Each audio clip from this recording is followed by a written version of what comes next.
Hello, good evening, everyone. Thank you for joining me again tonight here on Melanie on Demand. And I hope you're all doing good. And for tonight, we have another special guest, as you've all seen from the post that I have, right? So, for tonight, we're gonna switch province, right? We are gonna move to another province because all this time I've been talking about Alberta and mostly Alberta because I most of the people that I know actually stay in Alberta, right? Because I live in Alberta right now. And if you haven't seen yet, I have hosted a few live streams with some international students who were successful to become a permanent residents here in Canada. So I have the most recent one, which was 2 weeks ago, was Ange Vergara, and their amazing journey on how they got their permanent residency in just 13 months. Can you imagine that? 13 months from the landing date, okay, from not from graduation or anything, right, from the landing date. So if you are interested in that, and she's also an Alberta nominee, actually not her but her husband. So they are Alberta nominees, and they got their permanent residency through AINP stream. So that was 2 weeks ago. But before that, I also interviewed Aaron, who studied in Ontario, and eventually landed a job here in Alberta and also became a nominee. Can you imagine that? So it's also possible that even if you studied outside Alberta and you land a job here in Alberta, you might be eligible for provincial nomination as well. And the way I also interviewed recently Janelle, who's my friend in Calgary. So she also was an AINP nominee, and right now they're living there in their own home in Calgary. So there's lots of things to watch over there. But for today, we have a very special guest who is not from Alberta but from Manitoba. Okay, so we're gonna learn what about Manitoba? What's up with Manitoba? Is it a good place to live? Is it a good place to study as an international student? And is the peer pathways? How are the peer pathways? Are they actually good for international students? So we're gonna find out about that through the eyes of our guest tonight. Let's all welcome May. Hello, May. Hi. Good evening. Good evening there in Manitoba. Evening. Yes, good And it's evening. 9 p.m. there, right? Yes, it's 9 p.m. Yeah. Okay. Right now it's 8 p.m. in Alberta, so you're advanced 1 hour. 1 hour ahead. Yes. And good morning to our viewers in the Philippines. Um, if you're here, would you just post a comment and show and say hi? Let us know where you're from, and let us so that we'll understand what are the kinds of viewers that we have for tonight, right? So do we have more students? Do we have more upcoming students who, or those who are wanting to apply for permanent residency, right? So let's see. Are we actually live? Let's look at it right now. I can't use my phone to double check, but I can use another browser. So if you are watching, can you say hi so that we'll know that we can use the comment section, and we can interact after the our live session for today. Because at the end of our session of our discussion with me, we are gonna have a Q&A. So for Q&A, you can ask her about her journey, and what about what are the details about her application. Let me see. Just hold on for a minute. Let me double check. Let me just double check.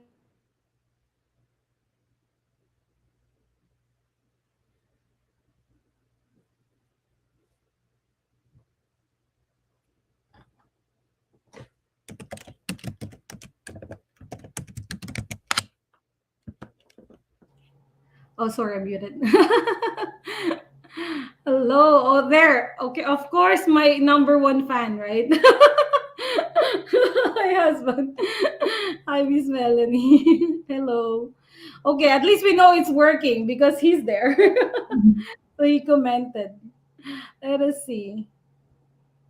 Okay. We have a lot of things to discuss today, Mai, right? Like we will be talking about your journey, we will be talking about your like your study permit application process, and how about like your student life and about your work. And also very interestingly in your journey, you're actually with the whole family, right? You're with your husband, right? The And kids. your two children. Yeah. I wouldn't say kids kasi may One of not them is anymore. Hmm? one of them is adult age already. How old is? Well, right now he's turning 20 in 4 months. Oh, in 4 months he's 20, and then the second 14. She 14. Okay, okay. Yeah, so okay, but they're still qualified as your kids, but I was yeah. Yeah, actually that is what's very interesting with you because so in you're like your children are actually towards the university already, and this getting the permanent resident status actually is very very helpful right now, right? If not, it's really very hard. It's gonna be like you starting your international student journey all over again. yeah, and double or triple the expenses. Oh my god, yeah. But it's all part of the past now because you are now permanent resident. So Thank right, thank God for that, for the perfect timing. Okay, I guess they're probably not yet here, but we have some people who are watching right now, so maybe we can go ahead, right? And then let's catch up with them later during the Q&A session. Oh, there's one. This is from Lori. Hi, Melanie. Good evening from Edmonton. Hello. Wow. Also from Edmonton. Okay. I wonder which part of Edmonton are you actually, Lori? Can you tell me? you. We are from the south side of Edmonton. Yeah. So we are not very near, but quite near the international airport. What about you? You are located in Winnipeg, right? Winnipeg, yes. We're 15 minutes away from the airport. Oh, so pretty close as well. Would you call that like the city part, right? The downtown part? Uh, Not really the downtown, but we are towards the northwest area. Northwest area of, The okay. area where the Borealis is mostly seen. Okay. So it's so you can see, like you can see it every night, is it? No, I'm just Not really kidding. every night, but yeah, there will be days that you look out the window and it's just Oh my god. Like over here sometimes, like before we have to chase or Aurora because we can't see it from here. But there was a few times that we can see it from the house as well. But oh my god, so cold. So it's really hard to go out. So Laurie, tell me which part of Edmonton are you? We might be neighbors, who knows? Right? Okay, we have another one. Maria Charlotte Jane Chico, hello from Bulacan. Okay, we have someone from the Philippines. Yay. Hello, Charlotte. How are you? Hope you're doing well there back home. And good morning. It's a morning there. yeah. Saturday morning. I remember when we were in the Philippines, if it's Saturday morning, it's either laundry or cleaning the house. But thank you for joining us today, Charlotte. Yeah. Sorry, you were saying you were in Winnipeg, and it's not really the downtown. It's the northwest part of. of the city. Yeah. Of the city. Okay. But where are the universities located? Is it near in We downtown area? are at the southern part of the city. Mm-hmm. University of Winnipeg is in the downtown area. Mm-hmm. University of Manitoba is in the south part. Oh, okay, okay. Okay, but they're like all accessible from using the Yes, transport, right? I haven't been in Winnipeg and Manitoba. That's why I can't imagine. Have you been here in Alberta? not yet, See, fortunately. But how come we can travel, right? my husband has been to most provinces like yeah, Alberta, Vancouver, Ontario. I think he just didn't go yet to the um, Atlantic. Atlantic area. Yeah. Mhm. Yeah, but because he needs to travel, right, in order to work. Yeah. Yeah, okay. We'll get to that later. Right? It's an important part of his job, right? Okay. Okay, I guess we're 10 minutes in. We can start, right? We can start with the discussion. So, guys, if you're just coming now, we will reserve the question and answer towards the end of the discussion. So, we will have a lot of things to discuss today. And after the discussion part, we will go through all your questions one by one. And then we hope to answer it for you. Okay. Oh, okay. Laura answer. We're in Queen Alexandra. Okay, that's kind of far from me, I think. I have to check. Actually, where is Queen Alexandra? I'm just curious because I wanted to know whether we're neighbors. Edmonton. Believe it or not, I don't go out that much here. Oh, okay, okay. So you are on the south. It's also in the southwest. Edmonton, Park Allen. Tinignan talaga eh, no? Oh, okay. Not very far. You're near Southgate. Okay, we are just down here. Down here in the Ellerslie area. Okay, that's nice to know that we're not that far. We're probably like 20 minutes away. Okay, thank you so much for sharing, Lori. Okay, get going back to the topic now. Okay, so again, welcome everyone to those who are watching. I am Melanie, and you are in Melanie on Demand. So in this channel, I feature success stories from international students who became PR. And today we are with May, and we are going to discuss about their permanent residency and how they actually achieved it. And they're from Manitoba. So this is something unique because I don't see a lot of contents that are from. I don't see a lot of students that are sharing who are actually from Manitoba. So if you are interested to go to Manitoba, you better stick around because she will share a lot of information, and I think those are very valuable for you. Okay, so as a this okay, before we start everything, of course, my favorite, my favorite, my favorite disclaimer. So just a reminder that this video is only for information purposes, and anything mentioned here is not considered as legal advice. Okay, because I'm not an immigration consultant, and I'm not allowed or to give you any immigration advice. I'm just here to help international students to share their experiences, right? So that it will be useful for you as well.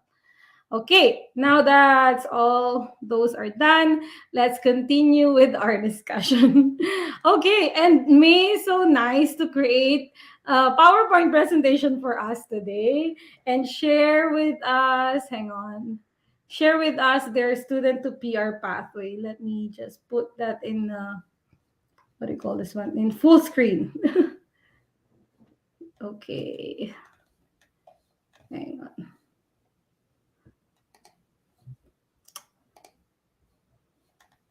It's not in slideshow.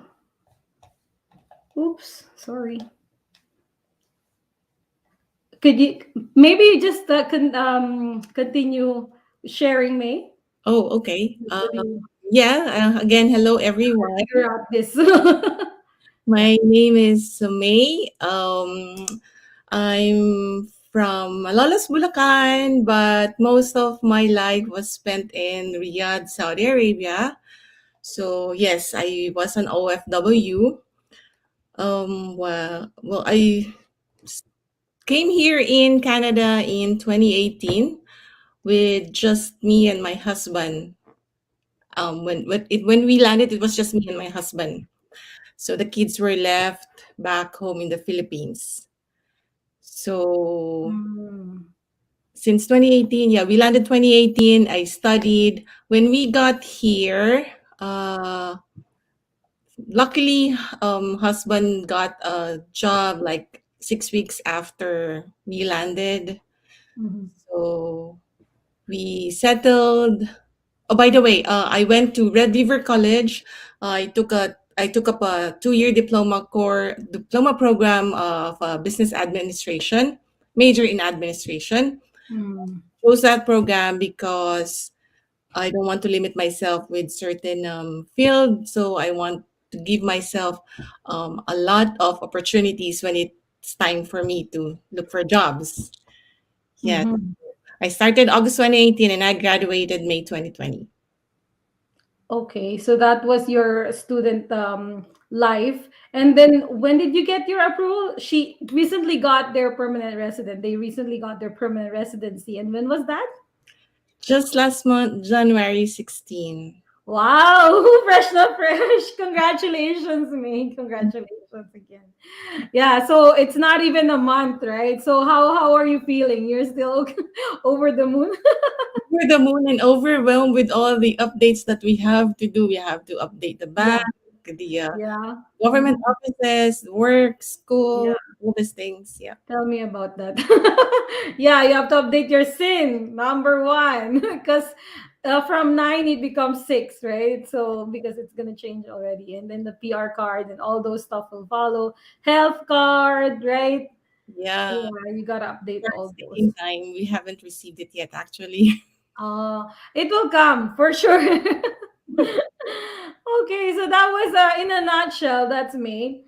We want to ask you, like, when you were planning to come to Canada as an international student, you chose Manitoba. Was it your first choice, or what was the deciding factor for you to choose? And yeah, maybe why Manitoba? Well, actually, Manitoba was not the first choice. Our first Mm. choice was Alberta. I wanted Mm. to go to state. I wanted to pursue my IT degree, but then I was advised it's not going to be Mm. possible because I have like around 10 years of work experience being an admin assistant. So then I looked for other colleges, other provinces, and then I was attracted by Manitoba because of those things: the employment Mhm. opportunities, the low cost of living, and the PR programs. For employment opportunities, I found out that the admin assistant job is in demand here. And Mhm. also, my husband having an IT experience, so it's also in demand. So I said, hey, that's like one point for that part. Take note of that, guys. In demand in Manitoba, admin and IT, right? Yes. And then the next one is low cost of living. So I compared the rent in different provinces. And well, of course, I was not born rich. So we have limited budget. So I have to make most of each and every cent that I save, and I will be sacrificing, I will be spending here. So low cost of living, we go for that point, Manitoba. Mm-hmm. Next is the deciding point is the PR programs. So I was looking for the fastest way for us to become PRs.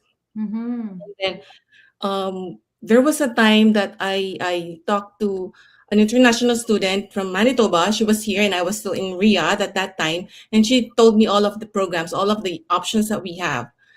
And and then, true enough, when I did a search on the website, there's this international education stream. Mm-hmm. I want that. I want to apply to that program, not knowing, not really fully understanding what are the requirements. But the fact that I read something like you can apply as soon as you get the job offer. After graduating, and soon as you get the job offer, we can apply. So This is actually what happened, right? yeah, really happen. But other than that, we were told that we can also apply through the skilled worker in Manitoba, skilled workers in Manitoba. Yeah, SQM. My husband can apply through that program as well while I'm still studying. That's another Mhm, option. And we also have an option to apply through Canadian Experience Class. So those mhm, are three options. And yeah, that last part is the deciding point why we want to go to Manitoba. mhm. And I started looking for school. Yeah. Okay. Thank you so much. So you pointed out that among all the things that you considered, the main deciding factors are those three, and mainly the PR programs, right? Because Yes. I think, when you come to Canada, that's really what you have in mind, right? You really want to become PR, right? So it's really wise of you to, consider that as a first choice, right? Because if if you have the clear pathway to PR even before you start, then you know exactly where you want to go, right? Which is really very helpful. And in your case, it's like, drawing the map to my future. I didn't know that that's really gonna happen because we have other options, but no one can never tell what's gonna happen in the future. Yeah, maybe you know exactly the destination, and then the path can be curved, can be straight, but it's actually going there. So good luck, congrats to you. That's actually a very smart move. And then you started looking for school, you said. So you ended up with Red River College. Is this the only college that you actually applied to? Yes, that's the only college that I sent my application to. Why did I choose Red River? Why did I choose a college, not a university? Mm-hmm. Well, I was advised like, why do you have to go to a university? You can just attend one of the community colleges. The study part would be easier for you. Mm-hmm. You know, like to balance the work, study, and family. Mm-hmm. I think going to a college would be flexible for us. So Mm-hmm. yeah, and then aside from Red River College, we also have here Manitoba Institute of Trades and Technology. But I did not go to that because I was focused on this program, the Business Administration 2-year diploma. So I really wanted that. Um, so I sent my application in November 2017, or rather October 2017, and I got the result, the approval November 2017. Oh, so about a month of Yeah, waiting. Okay. I know right now they already changed their name to Red River College Polytech. Oh. Yeah, that's, Oh, okay, okay. So the one down here is the new name. yeah, RRC Polytech. yes. Mm. Really decided me to pursue Red River College because of the student support and the employability rate of graduates. So, how would I say this? Sa dinami-dami ng pagre-research ko, I got this report of a survey from all of their graduates. Mm-hmm. I saw all the um, the number of their graduates who were employed Mm-hmm. different program from different programs, and I Mm-hmm. was so impressed. Sabi ko, if they're really that good, then I should go. I want that college. Yeah. Aside from that, I keep reading some stories about Red River College being what do you call this? Having us good student support. Mm-hmm. Enough, yes. I experienced that. They do have good student support, very supportive, especially during the COVID time. Yeah, Oh, nice. It's not just international student support. It's like for all the students, right? all the students. Nice. Yeah, even after I graduated for 6 months, they're still reaching out to me like, how are you asking me how am I doing, especially during that time? Oh, that's so nice of them. Yeah. Okay. That's good to know because, especially for international students who are lost and, most of the time don't know what to do, right? So student support is from the school is really very important, Yeah. right? Because it will give you a sense of belongingness, right? Because you can count on them, you can ask them anytime, those kind of things, right? That's good to know. Yeah. And Pag, like on the first few months, if you want to get a student mentor, they can assign a mentor for you. oh, nice. For newcomers, for international students. So is it like a mentor for your ACADS or for your social life, like where to Everything. go and everything? Huh? It's for everything. Actually, Oh. they were about to assign me a mentor, but then I declined because I wanted to work. So, and that mentorship would, they have programs like you have to go to this social event, and Mm-hmm. you have to give them some kind of a report that you work on this project together, and then they have Oh. rewards for those students who join the mentorship program. So who are the mentors? Are they senior students? Yes, they're senior Oh, students. Yeah, okay. and Okay. I think they're Mhm. also accepting um, new students, but they should be permanent residents or Canadians or who's been living here for a long time. Oh, okay. So it's probably like the integration, right? Like the integration of someone who's foreign from Manitoba's way of life, right? Helping them to integrate more. That's really nice. Yeah.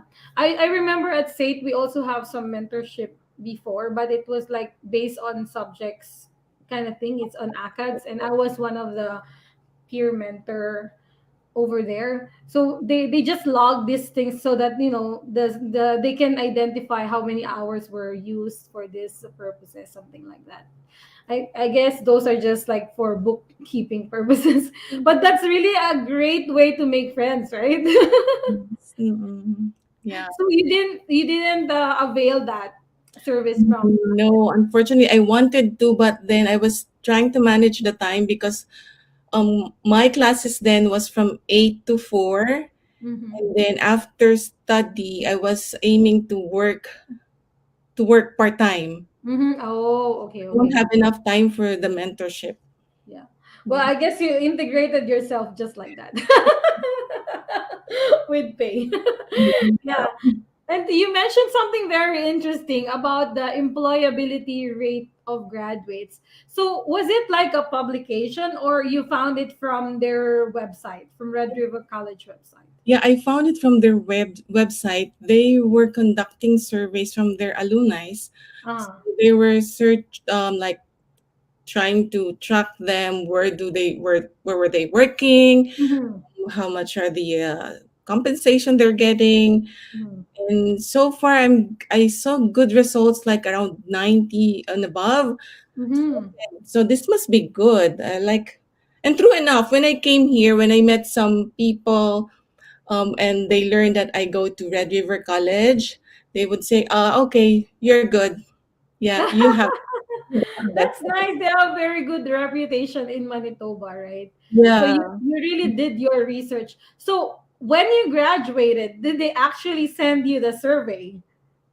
actually, not yet. I'm still Not waiting. yet. Yeah, Yeah, because those are monitoring the graduates, right? So essentially they are probably going to send you that too. Maybe they're just giving like amount of time in between from your graduation, because I remember my experience too. I also got the survey from SAIT, and they asked for like, what's your next step after SAIT? Are you working? Where are you working? Are you working full time, part time?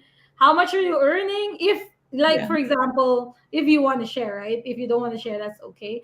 But that helps them build up the database for the alumni so that they can calculate the average salary and the employability rate. So I would say at SAIT they also have the same, and that is really, I would say that is true, because that when it was my experience and when it was my time to fill up that survey, there was a survey that was handed to us, and and we answered that. Even my classmates and I would discuss, did you get the survey and blah blah blah. Yeah, so it was sent to everybody. So yeah, they feel we those numbers are just not just numbers, but they are like those alumni that actually participated in the survey, right? That's good to know that you actually did your research before going to Red River College.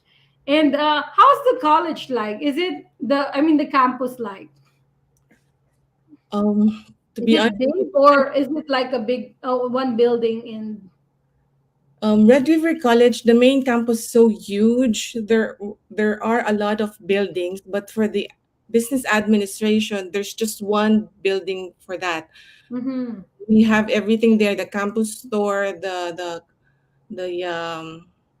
yeah, the campus store. We have Tim Hortons inside. Hmm. There's also the pantry where we can buy your food. The library, yeah. The other buildings would be for the healthcare, and there's one for skilled trades. I know they're still developing the campus to be bigger, and there will be a different branch aside from the downtown campus. There will Hmm. be more buildings coming up soon. That's what they told us. Yeah. I think it's so if you are in just one building, maybe because they are trying to like keep the programs together so that it's easier to manage the classes, right? I So actually thought I was still in high school. do you switch classrooms? Sorry? Do you switch classrooms? Yes, we switched classrooms But and in the same building. in the same building, switch floors. Yes. Yeah, I really felt I was in high school. That is a nice throwback feeling. My classmates thought I was just fresh from high school. Well, that could be a compliment. Compliment, but I was so surprised. I keep telling them, no, I am married, I have kids. And when they ask me about our kids and I show them the picture, they were so surprised. That's so cool. But I bet you're the ate, right? And Yes, the ate or even mother of the class. yes. Yeah, me too. When I was studying, I have like classmates who are 18 years old, 19 years old, and we are like following their crushes on campus. Oh my God. I was like, okay. I know I'm over this, but okay, sure. Yeah, that's fun. Okay, can we actually just step back from Red River and let's talk about your more about your study permit application. So we know that you chose Manitoba because of the peer pathways, and we chose Red River because mainly because of the employability, right, of the graduates from that school, right? So when you finally decided I want to go to Red River and you applied for your letter of acceptance and you receive it in a month, right? So you're ready to that time you were ready to apply for your study permit. So did you actually apply by yourself or did you have an agency who helped you process? Actually, it we have an agent even before deciding on going through the study path Uh-huh. because we have another plans. We The study path was just by chance. We just learned it. Oh. Mm-hmm. So when I discussed it with her, at first she was hesitant because of the amount of funds that's needed. Oh, okay. It was expensive. Of course, yeah. So yeah, so partially it was DIY and partially it was 50-50. yeah. And you were at Saudi that time, right? Yes, we were in Saudi Arabia the whole time that the applications were submitted. Uh-huh. So Okay. so I got the letter of acceptance on November, and then I started gathering the requirements, the documents, the funds, and everything. And then January 2018, the following month, we submitted our application. I remember submitting it at the end of January. So, and as a rule, we know that the processing is 60 days, 8 weeks. Back then, right? So I was hoping to get it by end of March, Mm-hmm. but luckily it was released after 3 weeks. Wow, okay. Yeah. So, Okay, that was fast. but that time it was just me, my a single application, just me, because I wanted to try. Um, Mhm. my husband and I decided like if I apply first and if I didn't get approval, so just forget about it. We go home to Philippines. Oh. So yeah, actually, so after that, February, a month after we submitted my husband's application. So Mhm. his naman was processed around 6 weeks. Mhm. Okay. And then after that, when you landed, then only you applied for your But kids, right? Okay, but that back then you applied for paper based, right? I remember you said. yeah, Yeah. it was paper-based and I sent it to Manila VFS Yeah. because at that time, applying through VFS in Saudi Arabia was not recommended because there were a lot of applicants who were refused. Yeah. So I still remember there's this student applicant as well. He told me, no, don't ever send your application um, there. Send it to Manila VFS because we are Filipinos. We send our application to Philippines VFS. Yeah. I Yeah. just followed what The he same. Yeah. and yeah, luckily everything went smoothly. But the struggle, what my worry then was my passport, the original passport. I have to send Oh, it to Manila. you have to send it. Yes. Oh, okay. So at the time that I sent it, during the transit time, I was praying hard that it would reach and would not be lost during the transit. That is true. That's how long was it gone? Oh my God, I think almost 2 months. Oh, okay, okay. And when it came back, it already had like Yes, when it came back, it was delivered to our house. So I asked my mom to take a picture and send it to me. I told her just check if it's still the original pass. yeah, you had a representative to do it for you, right? So yeah, that's good that you have. Yeah, I heard because you applied way back in 2018, right? Mhm. So during that time, that was also about my time. I applied 2017. So it was there's lots of refusal for those in Middle East, like Mhm. in Abu Dhabi, in Dubai, in Saudi Arabia, all the applicants there's lots of refusal. So that's why they were saying even for Singapore, like there's lots of, like I remember three of us we applied and three of us we were refused. So we were like, what the heck? But we were all online applications, right? So during that time, and then we switched to our application sent directed to the Philippines, and it was all approved. I was like, I'm not sure if that's related, but yeah, that's what we did as well. But for you, it was paper based. For us, it was online.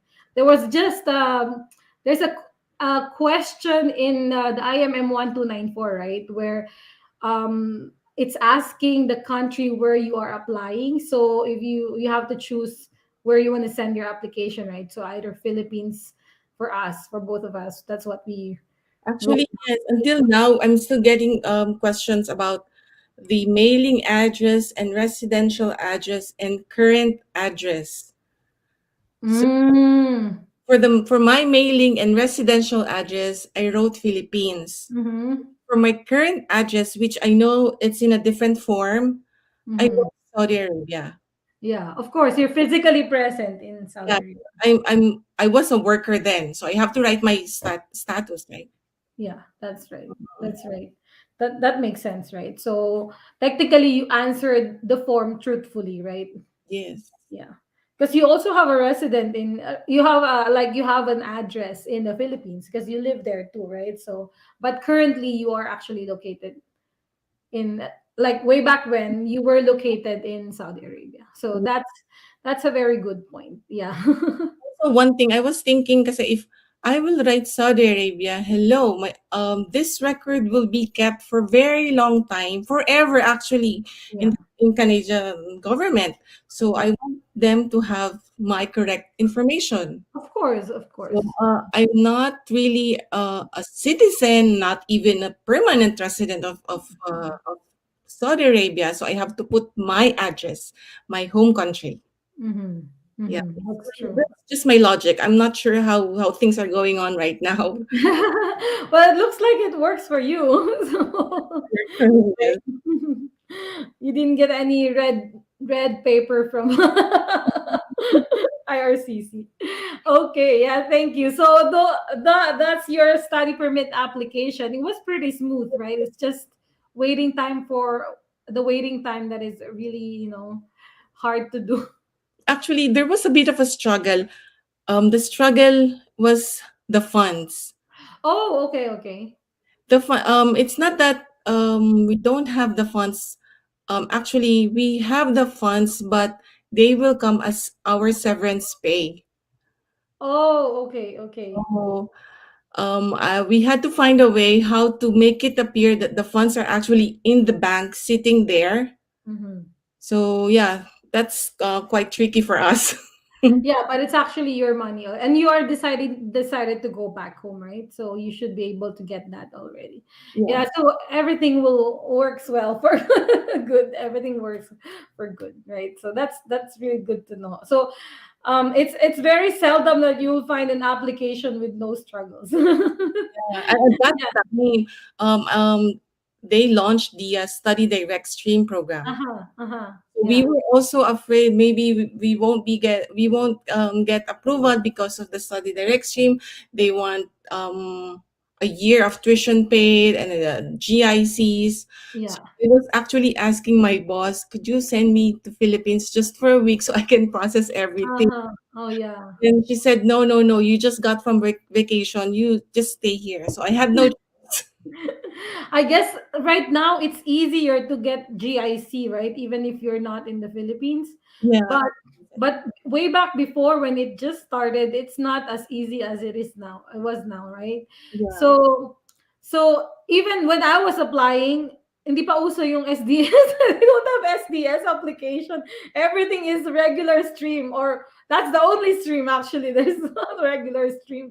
So I also didn't know much about that GIC until recently, that a lot of people have been experiencing that. And it's a good way to secure your funds for the study permit application, right? yeah, You could, yeah, if there are more options available, you probably could have used that as an option too, right? exactly. Yeah. But well, there must be a reason. Exactly.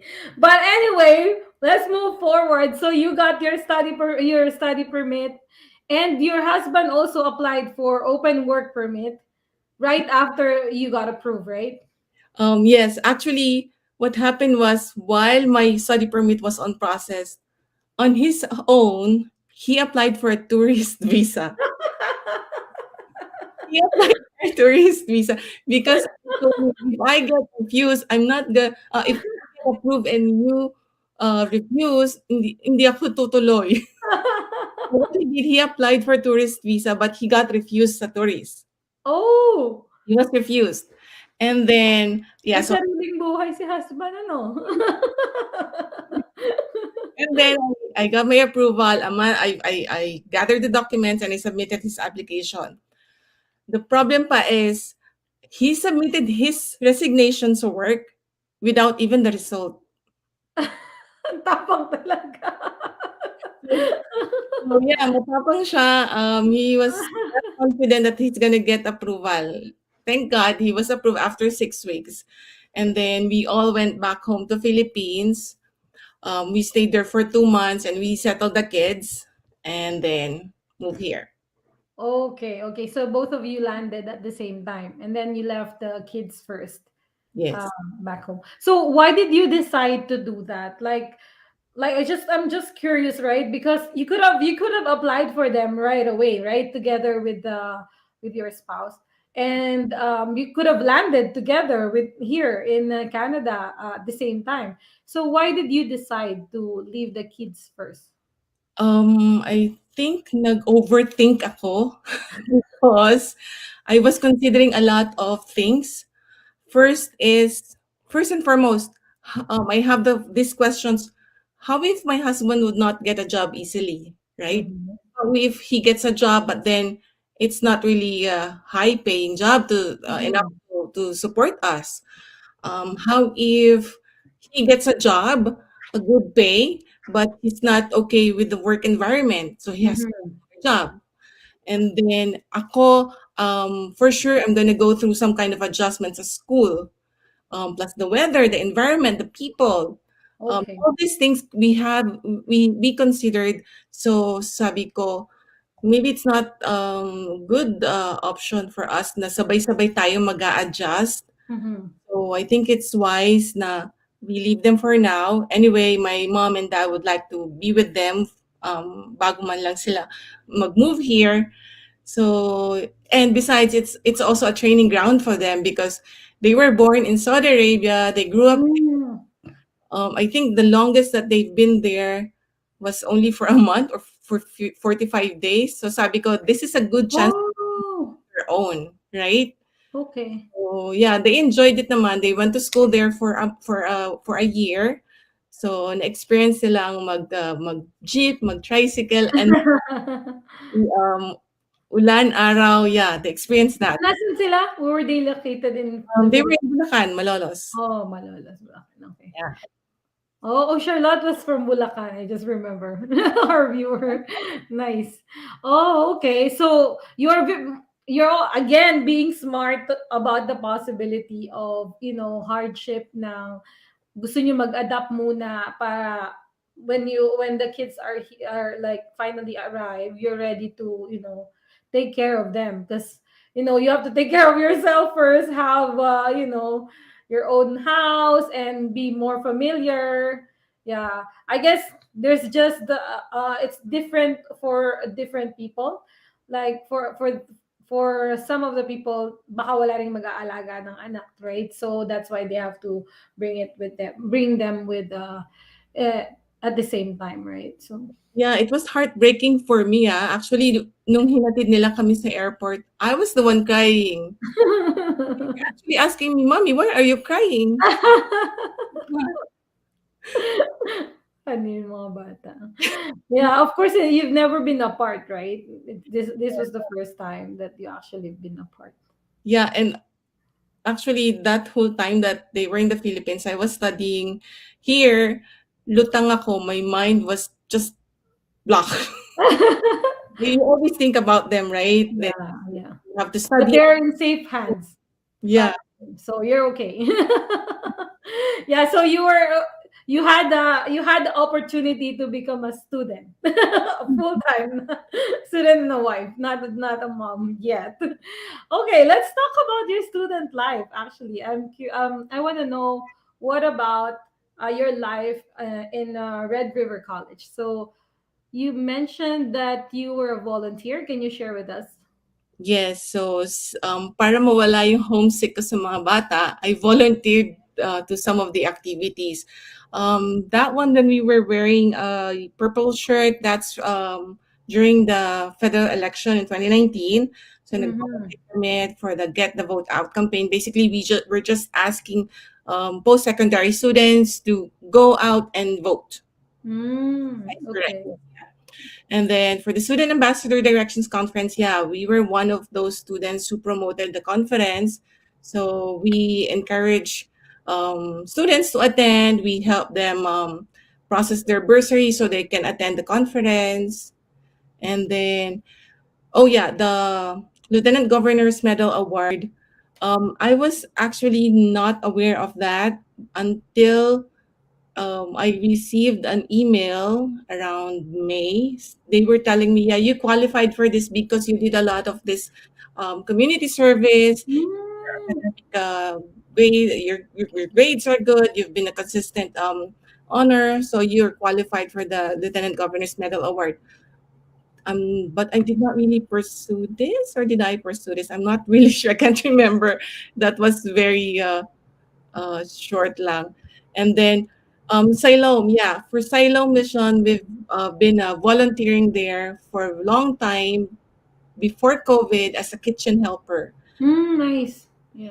This Siloam Mission, this is where we met a lot of people. We expanded their network by volunteering here. It was a Nice. it's a non-profit organization. Um, they're giving shelter and food for the needy people. Yeah.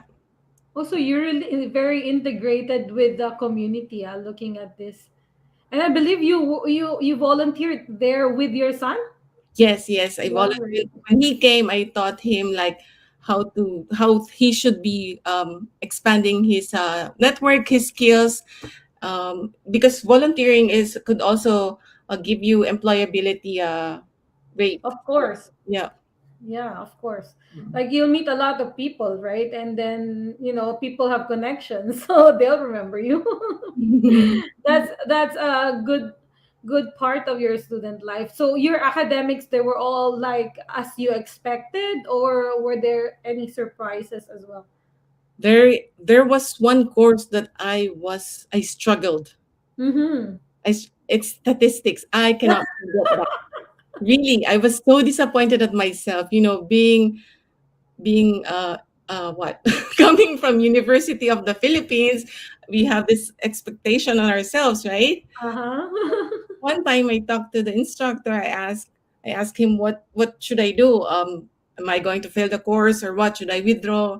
Then he told me, well, you should get a C to pass the course. That's a bit disappointing for me. So final exam came. Prior to that, every night, I think I was studying stats for Uh-huh. like 3 to 5 hours every night. That's also one of the reason why I quit my first job, my first part time job actually, because I wanted to concentrate. Oh, okay. When I got the final grades, thank God I got a B. So nakapasa naman. That's the only struggle I have for the 2 years. What do you mean? You said the passing grade was C? No, he told me I should get a Oh. C on the final exam so I can pass the course.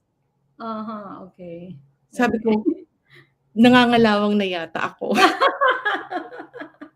Yeah, just be gentle on yourself. Ang tagal na nating wala sa school eh. Siyempre, huwag naman masyadong harsh, di ba? Kailangan daw ng warm up eh. When was this? Which semester? That was the second term.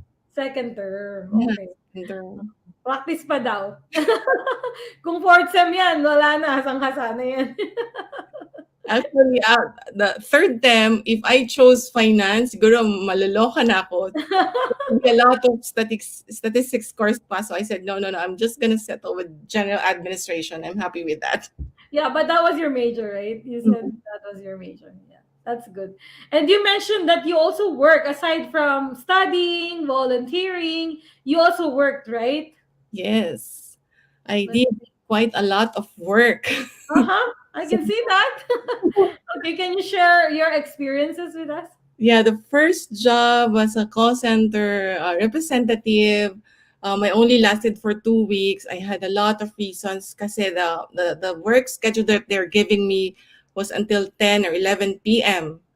At that time, there was not many buses na, and then I was losing time to study. So I quit, and then that was in 2018. 2019, February, I started working as fast food service crew for 5 months. 5 months lang, but because I was called to work for a summer job in the provincial office. And this is a good point for the students, Um, when they come here in Manitoba, and soon as they started studying and they have their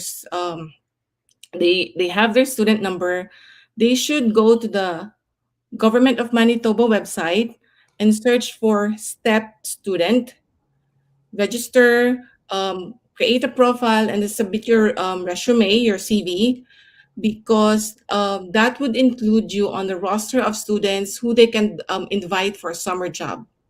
Okay, you mentioned what kind of student? Step.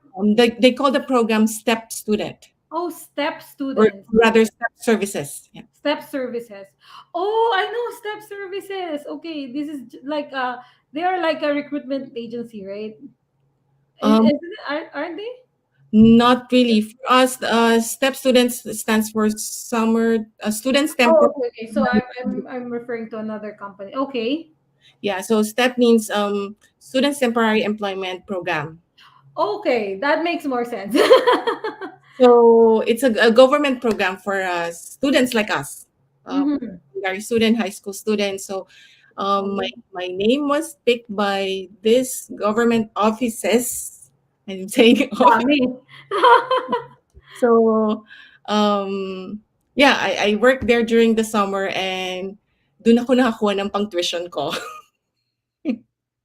Yeah, it was a good offer. But I also had to stop, even if they're inviting me to continue working part-time during my school. But then I declined kasi the my classes and the time that they have are conflicting. Okay, okay. So we have to choose school. After working there, thank God, I was also called for an interview to work as a sales associate.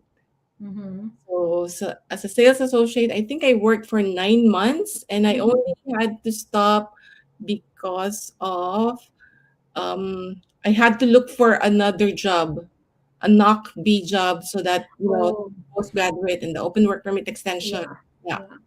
So and you will be ready, right? yeah, and that's when I got the restaurant supervisor job. That supervisor job, it's outside Winnipeg. We Oh, travel 1.5 hour, 3 to 4 times a week. oh, but you took it. Yes, yes, yes. Oh, Because okay. at that time it was COVID. It was difficult to get a job. So like I was sending out resumes when companies are closing down. Well, what can you do? You have to find job, right? So if I look into your work experiences, you actually touch most of the industries, right? You went to call center, you went to F&B, you went to admin job. You were also an associate, sales associate for retail. So and then back to F&B.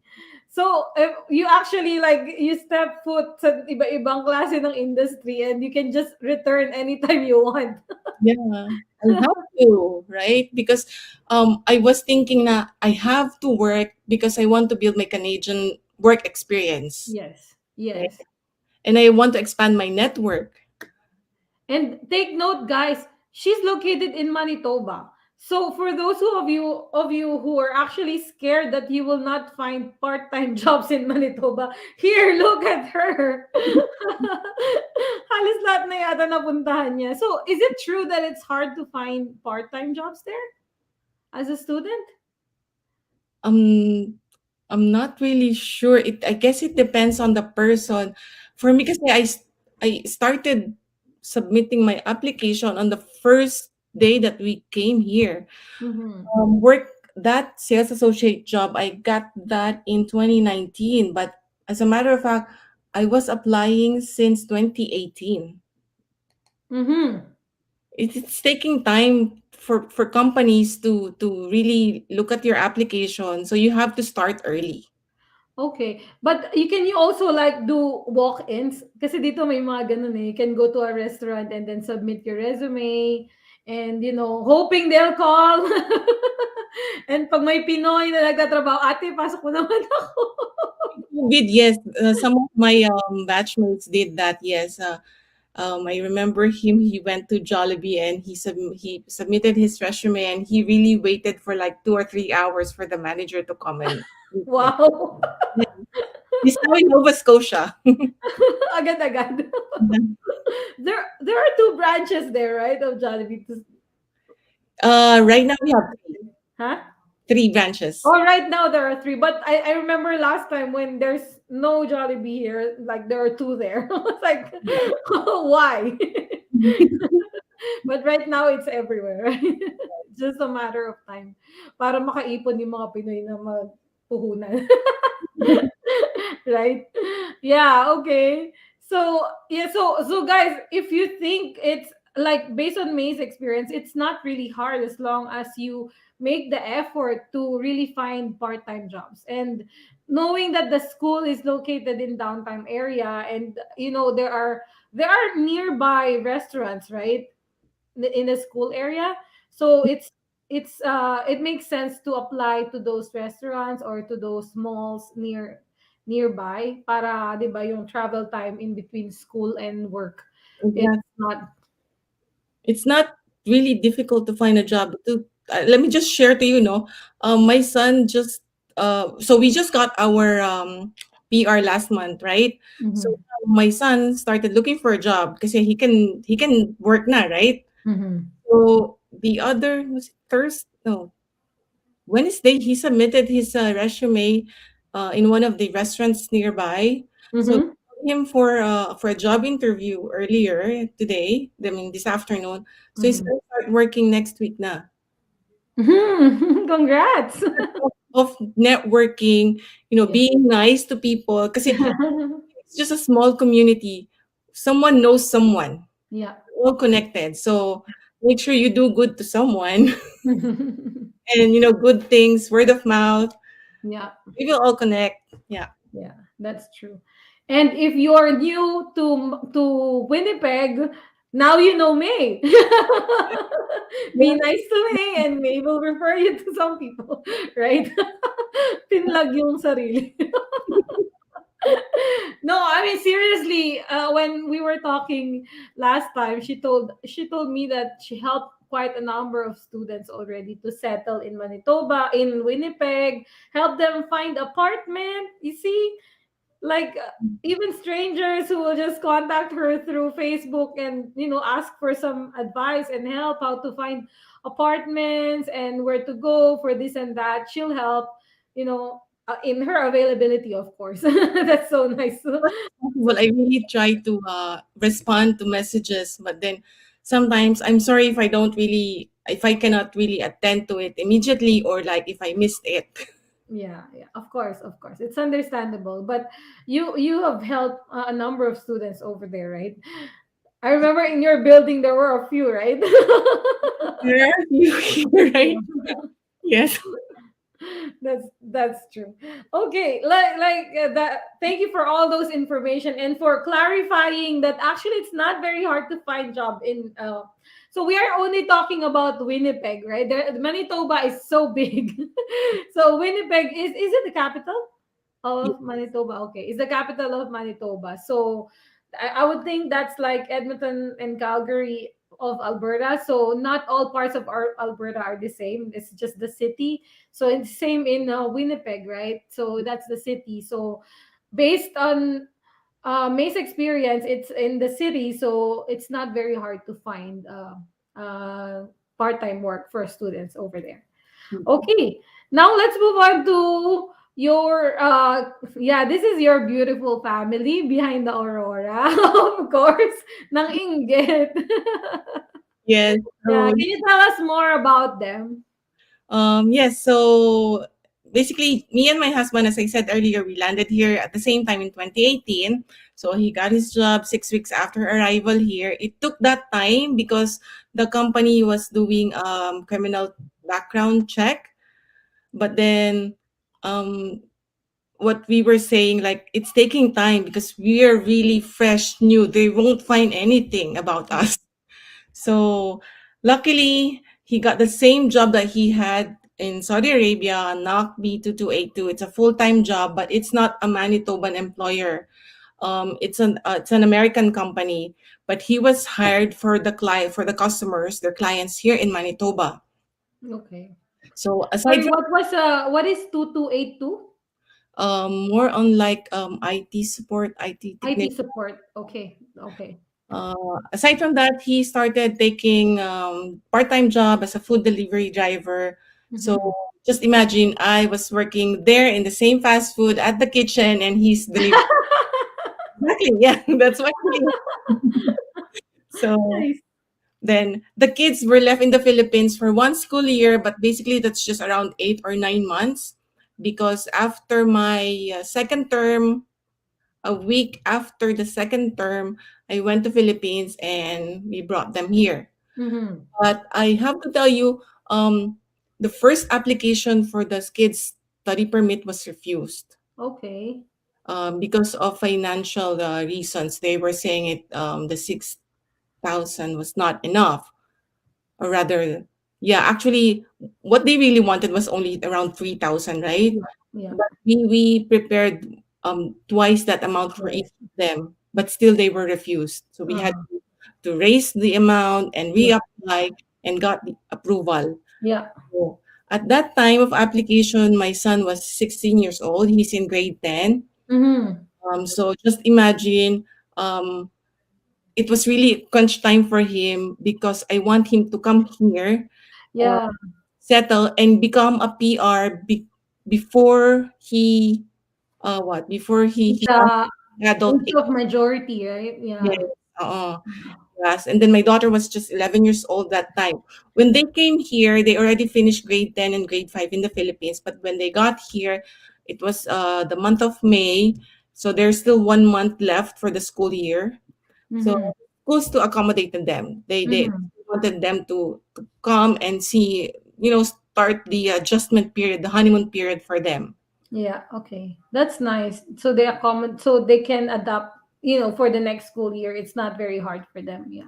And that photo was in 2019. That's the very first time that we saw Aurora. It was so magic. Wow. And it's in Manitoba, right? Yeah, just 30 minutes away from our place. Oh, that's so nice. Yeah. Ang bright niya, ah. Diyan. And Oh, it's like the full sky. yes, yes, Oh, I think that's a farm. That's a farm field. I remember. okay. It was really it was very sudden. Some friend just texted a text. Let's go see Aurora. So that was around 10. Meron ka ring grupo ng mga friends, "Hoy, may aurora sa labas, tingin kayo sa labas." Sabi na, "Tara, tara, let's see Aurora." Okay, let's go to Aurora. The next Yung year, mga ganyang thank you sa mga ganyang friends, 'di ba? Nag-i-inform sa'tin.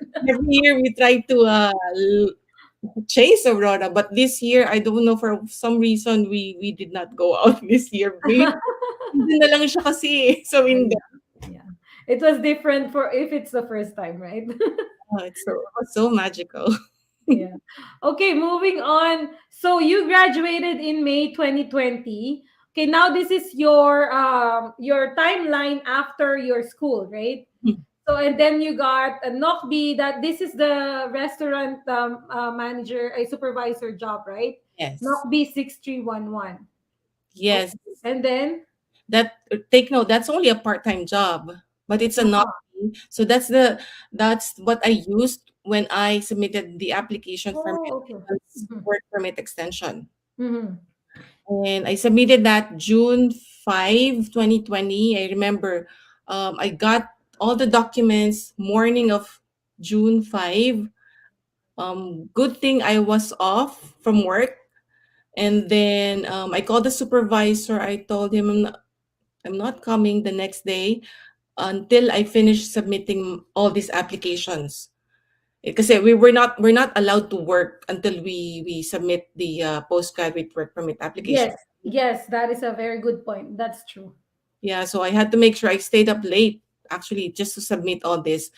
And then the next day, I texted him. I said, "I'm coming. It's all there." That's all you need to do, right? You need to submit and then you can work again. And then you said the PGWP took 5 months of processing, right? Yes, it took 5 months because it was COVID time. It was everyone shutting down, people not leaving work, or they were not allowed to work actually. So it took 5 months. So July. all Okay. those time, About November, is it? It was yeah. approved about. So why did you mention you applied for PNP in August? So what was your job when you applied for PNP? So the restaurant supervisor job, I only worked for like a month and a half because I already found a full-time job back here in the city. And Okay. I was a trans-border coordinator in a freight company. Mm-hmm. So someone told me like, "Hey, Ate, you already have a knock B job. Um, take your IELTS exam, uh, Mm-hmm. and check how much are you gonna get. What else did she say? And your job, it's check if it's already in the in demand list." Yeah. So I check all that. Sabi ko, oy, parang may mga ganda points naman ako. Uh-uh. Right? Yeah. So one morning, I called the MPNP office at 8 o'clock. Luckily, someone answered the phone agad, and Uh-huh. I gave her all my details, and she said, "Hey, apply on the first day of your job." Oh, see? Yeah, I You said, should have applied in the first day. yeah, I couldn't believe it. I said, "Are you serious?" She said, "Of course I am serious." So So this is the stream that we are talking about, right? The MPNP International Education Stream, which got your permanent residency, right? yes, and that's the So same stream I was looking before yeah, coming here, searching for PR programs. yeah, you attracted it already. Law of attraction. Yeah, yeah, you're right. So You're right. at first I didn't I was it was really vague for me. They were saying it's not points based, but then how come the system is asking me, giving me all these points? So I had to read a lot and understand everything. Aside Mm-hmm. from that, I had to ask other people also Mm-hmm. their experience. Did they experience this? Unfortunately, I did not get anyone and the Oh, you did not find any international student of the same stream. yeah. Oh, There okay. were Okay, guys, if you want to apply for this stream, now you know her. the international students I found were applying through MPNP skilled workers in Manitoba. Okay. They had to wait, earn, and 6 months of work experience. Okay. So, okay. So, I started working as a transport coordinator in July 2020. Mm-hmm. And then I took my CELPIP exam on August 9. Mm-hmm. Uh, I got it after a few days, August 13. I got the result August 13. And then I submitted my expression of interest in August 15, 2020. I'm not sure if it's here. Okay, that's here. Yeah.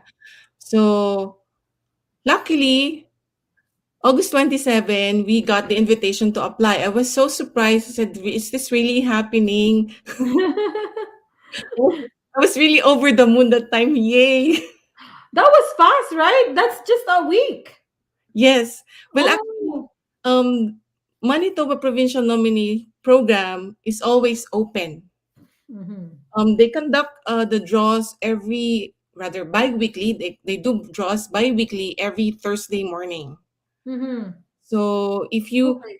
right now, I know the next draw will be happening February 10.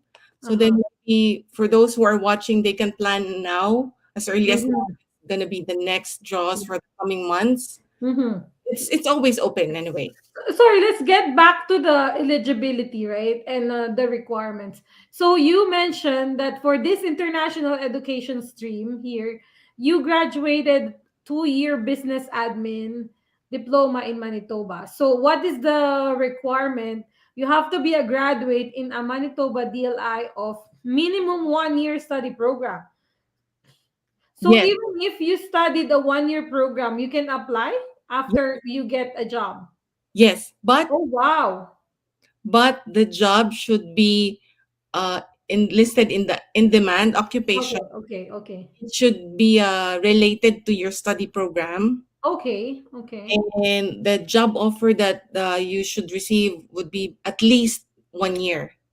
Okay, I'm jealous because in the AINP you have to have 2-year program and then you have to spend 6 months on a job that is related to your course in order to apply for the AOS. It's called Alberta Opportunity Stream. It's also under the AANP. But looks like the MPNP is actually easier. It's It, much easier than the AINP AOS stream, right? Okay, yeah, that's really good to know. most people would struggle on getting the CLB 7. This is CLB 7 based on the CELPIP, right? CELPIP score or converted IELTS score. Yes. It's not IELTS 7, CLB 7. Well, actually, they want all bands to have 7, Yeah, CLB, but not the IELTS 7, right? Okay, okay. not That's understandable. IELTS. Okay. Yes. Because Okay. most of the students are nagtatanong recently, what are the requirements? When I mentioned CLB 7, dun sila natatakot. Kaya ba namin? Sabi Mhm. ko, why don't you try CELPIP? Maybe you Yeah. can get it with CELPIP. Yeah, IELTS 7 is different from CLB 7. It's not the same. Yeah, it's converted. I'm not really sure the exact conversion. There's a page for that in the IRCC website. But IELTS 7, which is harder to get, is not the same as CLB 7. Okay? That's Don't be so scared. Yeah, yun yung kanilang naiisip agad eh. I said, maybe you just need a little practice. You're already here in Canada, like you're already practicing, you're already talking in English, Exactly. in English for a year, too. So that shouldn't be a problem. Mm-hmm. So yeah, my eligibility would be I already graduated, 2-year diploma, business admin, Red River College is a DLI. It has a lot of brand campuses here in Manitoba, not just in Winnipeg, also in small towns. We have Red River College. Mm-hmm. Fortunately, I got CLB 7 when I took the CELPIP general exam. The Transborder Coordinator. Um, the title itself is not found on the NOC website. I Uh-huh. had to search the job duties and responsibilities and compare. Okay, okay. Yeah. Yeah. And take note, they only gave me an 18-month contract for that because I was just covering for someone who went on maternity leave.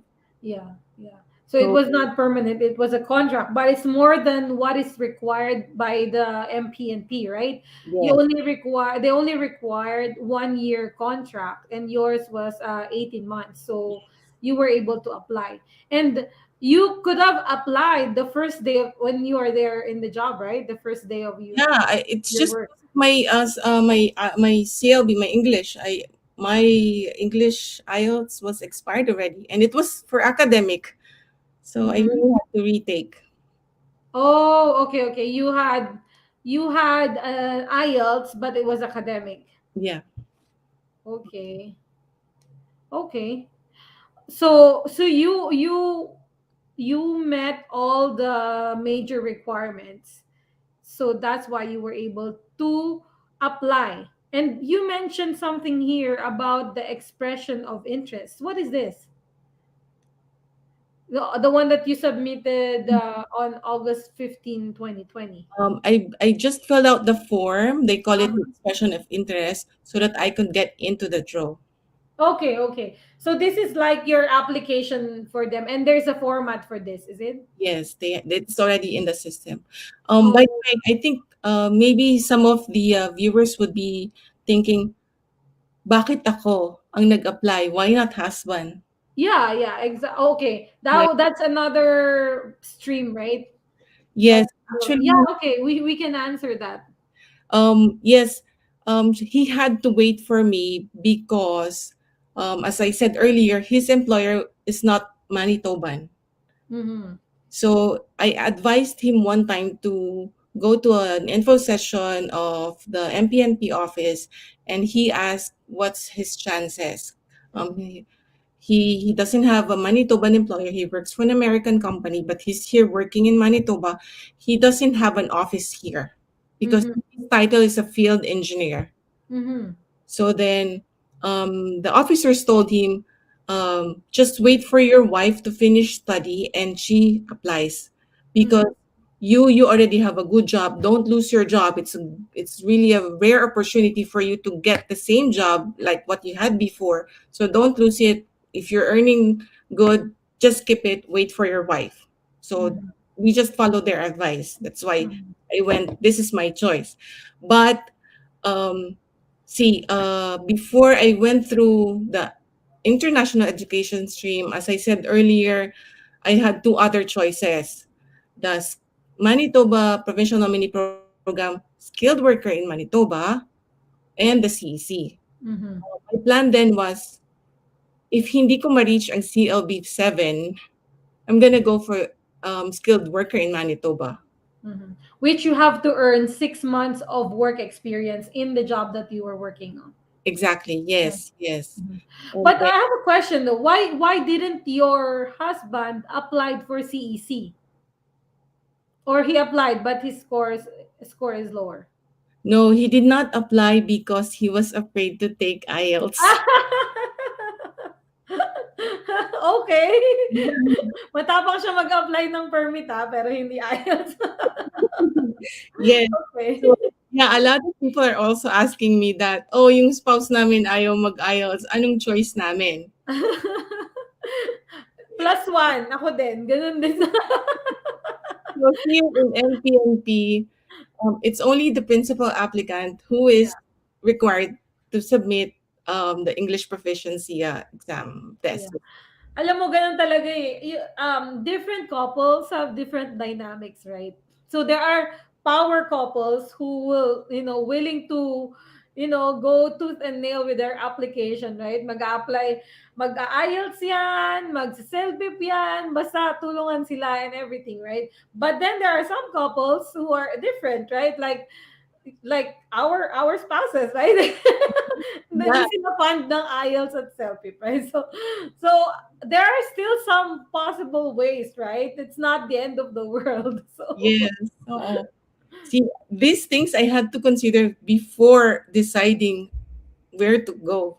yeah, So maybe they should also take note of that instead of of yeah, course. bara-bara lang like oh this school's not offer is not requiring IELTS. I will go to this school. Then once they get there, paano kami maka-apply ng PR? It's so difficult here.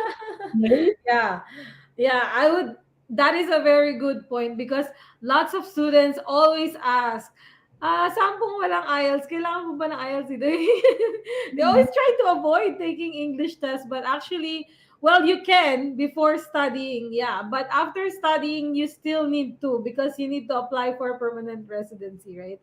And I'm seeing a pattern here that actually you shouldn't take your English test after you graduate. You should take it while you're studying so Yes. that by the time you graduated, you already have your English test and you're ready to apply for permanent residency right away, Yeah. right? Yes. So it will always be too late. It will be kind of late if you apply it after your school, right? Exactly. Yes, yes. Remember, I think was that last year when they announced the temporary to PR temporary PR to PR. yeah. There was a sudden rush on taking the English test. Sana maisip yun ng mga students. If you're a student and you're listening, please go ahead and take your English test. Because once you've taken the English test, you already know how it goes. You can always take it again if your score isn't that good, right? At the most, you'll spend another $200. And it's not really that much compared to the chances of permanent residency, right? So Exactly. Yeah, you're right. Yes. yeah, that's a very good point. And of course, the ECA, right? ECA is 5 years, so you can always do it, right? Yeah. Hopefully, your temporary resident status won't last 5 years, and you won't need it after your permanent resident now, right? Maybe share ako about Jan later. Oh, sa ECA. Yeah, okay, later we'll get to that. So okay, so that was your sharing about why your husband was not the main applicant, right? In your case, you are the main applicant. So whatever your pathway right now is actually applicable to those who are single, right? To those without open work permit holder or without partner. So if you are listening right now and you are a single applicant and you want to come to Canada, I would say try Manitoba, right? Yeah. Even if you studied 1 year, you try to find a job, and if you get a job and you met all these major requirements, it's possible for you to apply for MPNP International Education Stream. And if you miss it, you always have another six Yes. months, right, to apply for MPNP Skilled Worker Stream. Yeah. And does that have English requirements as well? English also, but there's no specific score required. Oh, you just need to take it. Yeah, Is it? just take it. because the employment alone would already give you 500 points. That's Oh, perfect. enough to be included in the draw. Okay, perfect, perfect. Wait, hang on. Uh, in MPNP, they also have an express entry stream, right? Yes. See, there's so many chances of winning in Manitoba. So Oh, right now, I'm counting. If you studied in Manitoba and then you got a job, you right now you have what, three options to apply right away after 6 months, and probably the express entry is also right away, right? I'm yes. not really sure, but you can go to the website and check it out. So actually, this is one of the main reasons why I got May on board, because I wanted to let you know, guys, that there are lots of opportunities in Manitoba for you to become a permanent resident. No offense, okay, no offense sa mga nag-aaral in Ontario, but in Ontario, they also have lots of pathways, but they're not very accessible for international students. Very competitive because there's lots of international students there, and they actually have those rural RNIP, I believe, those pathways, which are also good, but you have to be in the rural areas, right? Not really in the city. So if you are thinking of applying, if you're still in the Philippines or somewhere in the world that you want to apply to Canada, please try to consider Manitoba as well. And I think it will be helpful if you check Red River College as well, because based on May's experience, it's actually a good school, right? So Yes, yeah. yeah, and yeah, so this is one of the main point that I want to get across, and I hopefully you get some pointers here. Okay, let's move on. So October 5. Oh, sorry, you mentioned that the expression of interest is just like a form package that you need to fill up, right? Yeah. And then you submitted it, and then they had a draw, and you were invited to apply.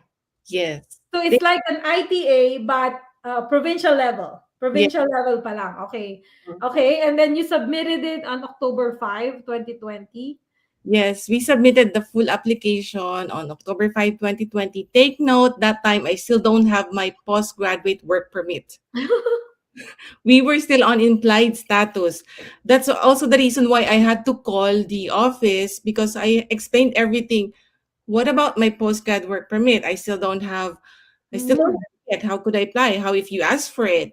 Or yeah. rather, how if your form asks for a validity period? I don't know what I should write, right? Yeah. So then, but that's the only advice they told me. Apply on your first day of job. Oh. Well, I guess it's that's why they say it's implied, right? So you technically can, but of course it's hard to fill up the form. You're right. If you don't have an expiry date. Yes. So we So, submitted. so eventually, what did you do? What did you include there in your application? I only included the acknowledgement letter that I got saying the IRCC already received our application. It's on process. That's the only one I submitted. So, yeah, October 5, we submitted our application to MPNP. After 3 days, I got a letter. I got an email from an assessment officer asking me for the work permit. And when did you get your PGWP? Here's the catch. I replied to that email. I told him, "Sir, the same office advised me to submit an application if I don't have the work permit yet." Then after, I did not hear anything. I don't know what's with the 3 weeks for us, but our application was processed in 3 weeks only. That's Oh, really quick. sorry, I made a mistake. That should be October 30, Oh, 2020. October 30. Okay, yeah. That's really quick, huh? Considering it's a provincial nomination. Yes, and I was thinking it's gonna take time because of COVID. There are delays in processing, but no, it was processed only in 3 weeks. So is it a paper based or online? Mm, This Online. part of application. Everything online. I uploaded everything online. Everything online. Okay. And Yes. did you apply by yourself now, or you still have an agency? Oh, this time I submitted everything You on did everything by yourself. Okay. Okay. purely DIY this time. Yeah, So, perfect. Yeah. at the time I Okay. got the postgrad work permit. I also got the email approval of the MPNP. Sabay-sabay na no, October 30. Yeah. Maybe nagko-connect sila, no? Nagde-drive sila. Let's give her a lot of blessings. Yan, sige. Maybe there's also a possibility that they contacted the, IRCC. Why is this girl Yeah, you're right. PGWP niya? Yeah, exactly. Yeah, Right? 5 months. Oh my goodness. yes.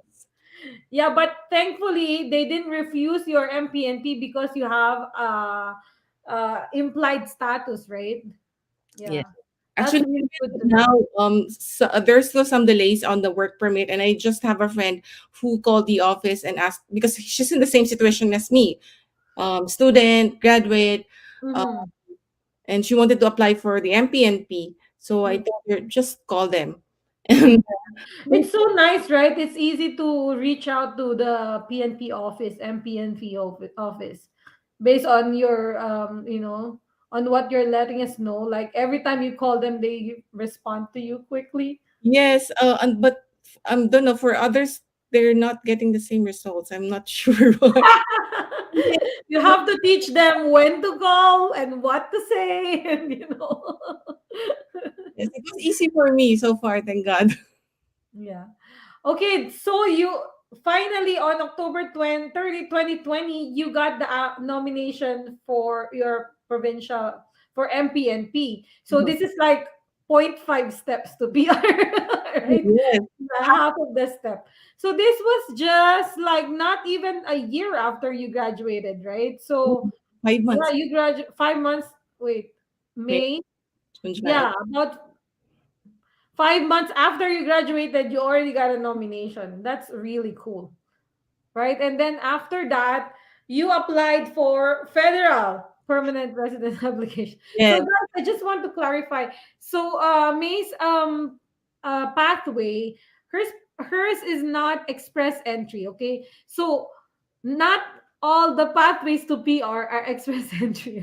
Just to let you know, may ibang mga pathways that is not through the EE stream, express entry stream. So like her application, it's connected to the provincial nomination program to Manitoba, so MPNP. So her pathway was to get a nomination from the province, and then the province, and then she'll apply to the federal level using the nomination from the province.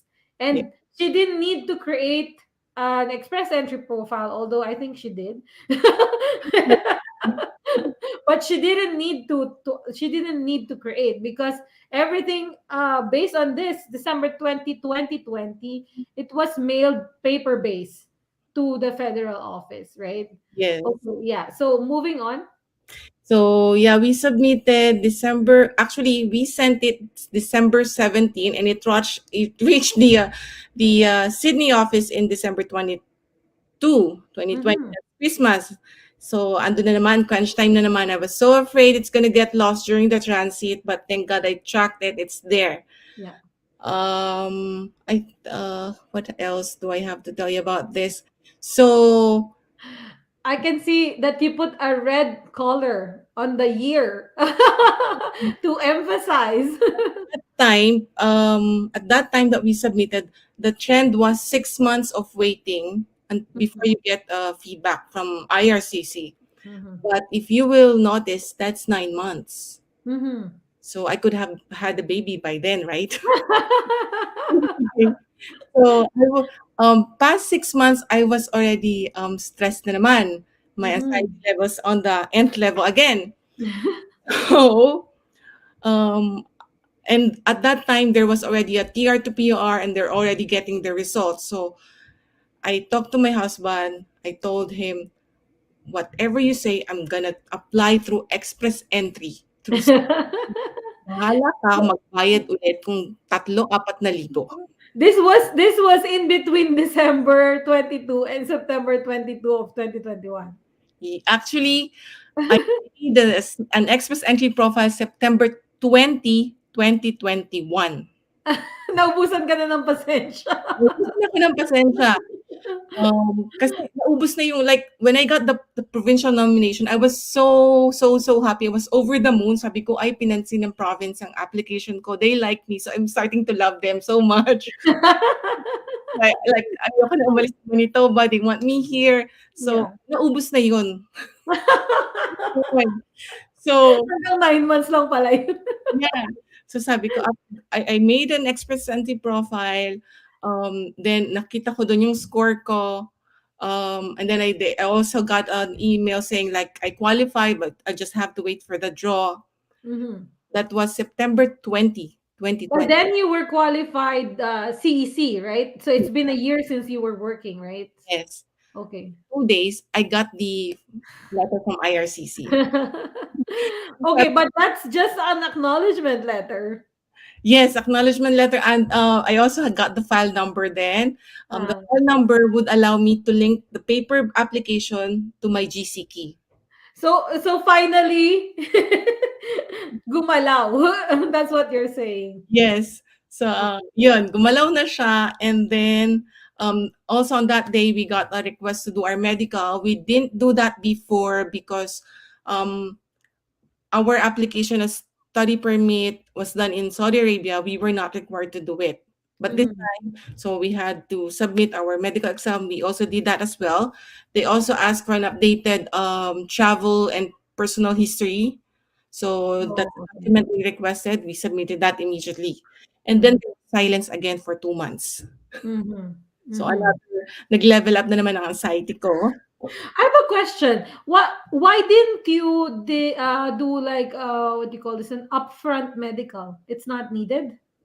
We can do that also, but we just didn't do it.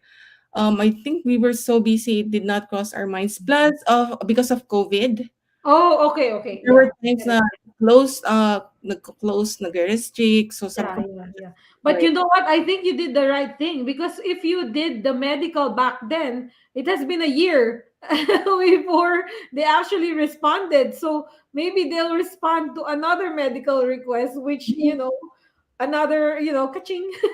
Yes, exactly. So Okay. So I was so, so, so stressed. If you will notice, kasi when they request for medical, you should submit it within 30 days, right? So I was monitoring it. Sabi ko, oh my God, it's past 30 days. How come it's not reflecting on the system? Oh, yeah. So I submitted a web form. I did follow up. I called the clinic. Hmm. And then until December 10, we got that notice on the GC kit saying medical pass. Medical trust. Okay, okay, And okay. then after Moving, yes. yeah, it's moving. We got that December 14 reviewing additional document. So I was thinking, ano ba, it's gonna take another 4 or 5 months because they're just reviewing the additional document. That document's about travel history. When are they going to start with the background history? So Yeah. also, no? Hmm. And the next day, the pre-arrival letter. So Uh-huh. they're saying like try to start working on settling in Canada, blah blah blah. This let Yeah. so that again started my adrenaline to hype up. Is this another requirement? Or it's already kind of a sign that you're approved? Yes, it's a sign that it's approved. Na, it's approved na. Ah, okay, okay. And Okay.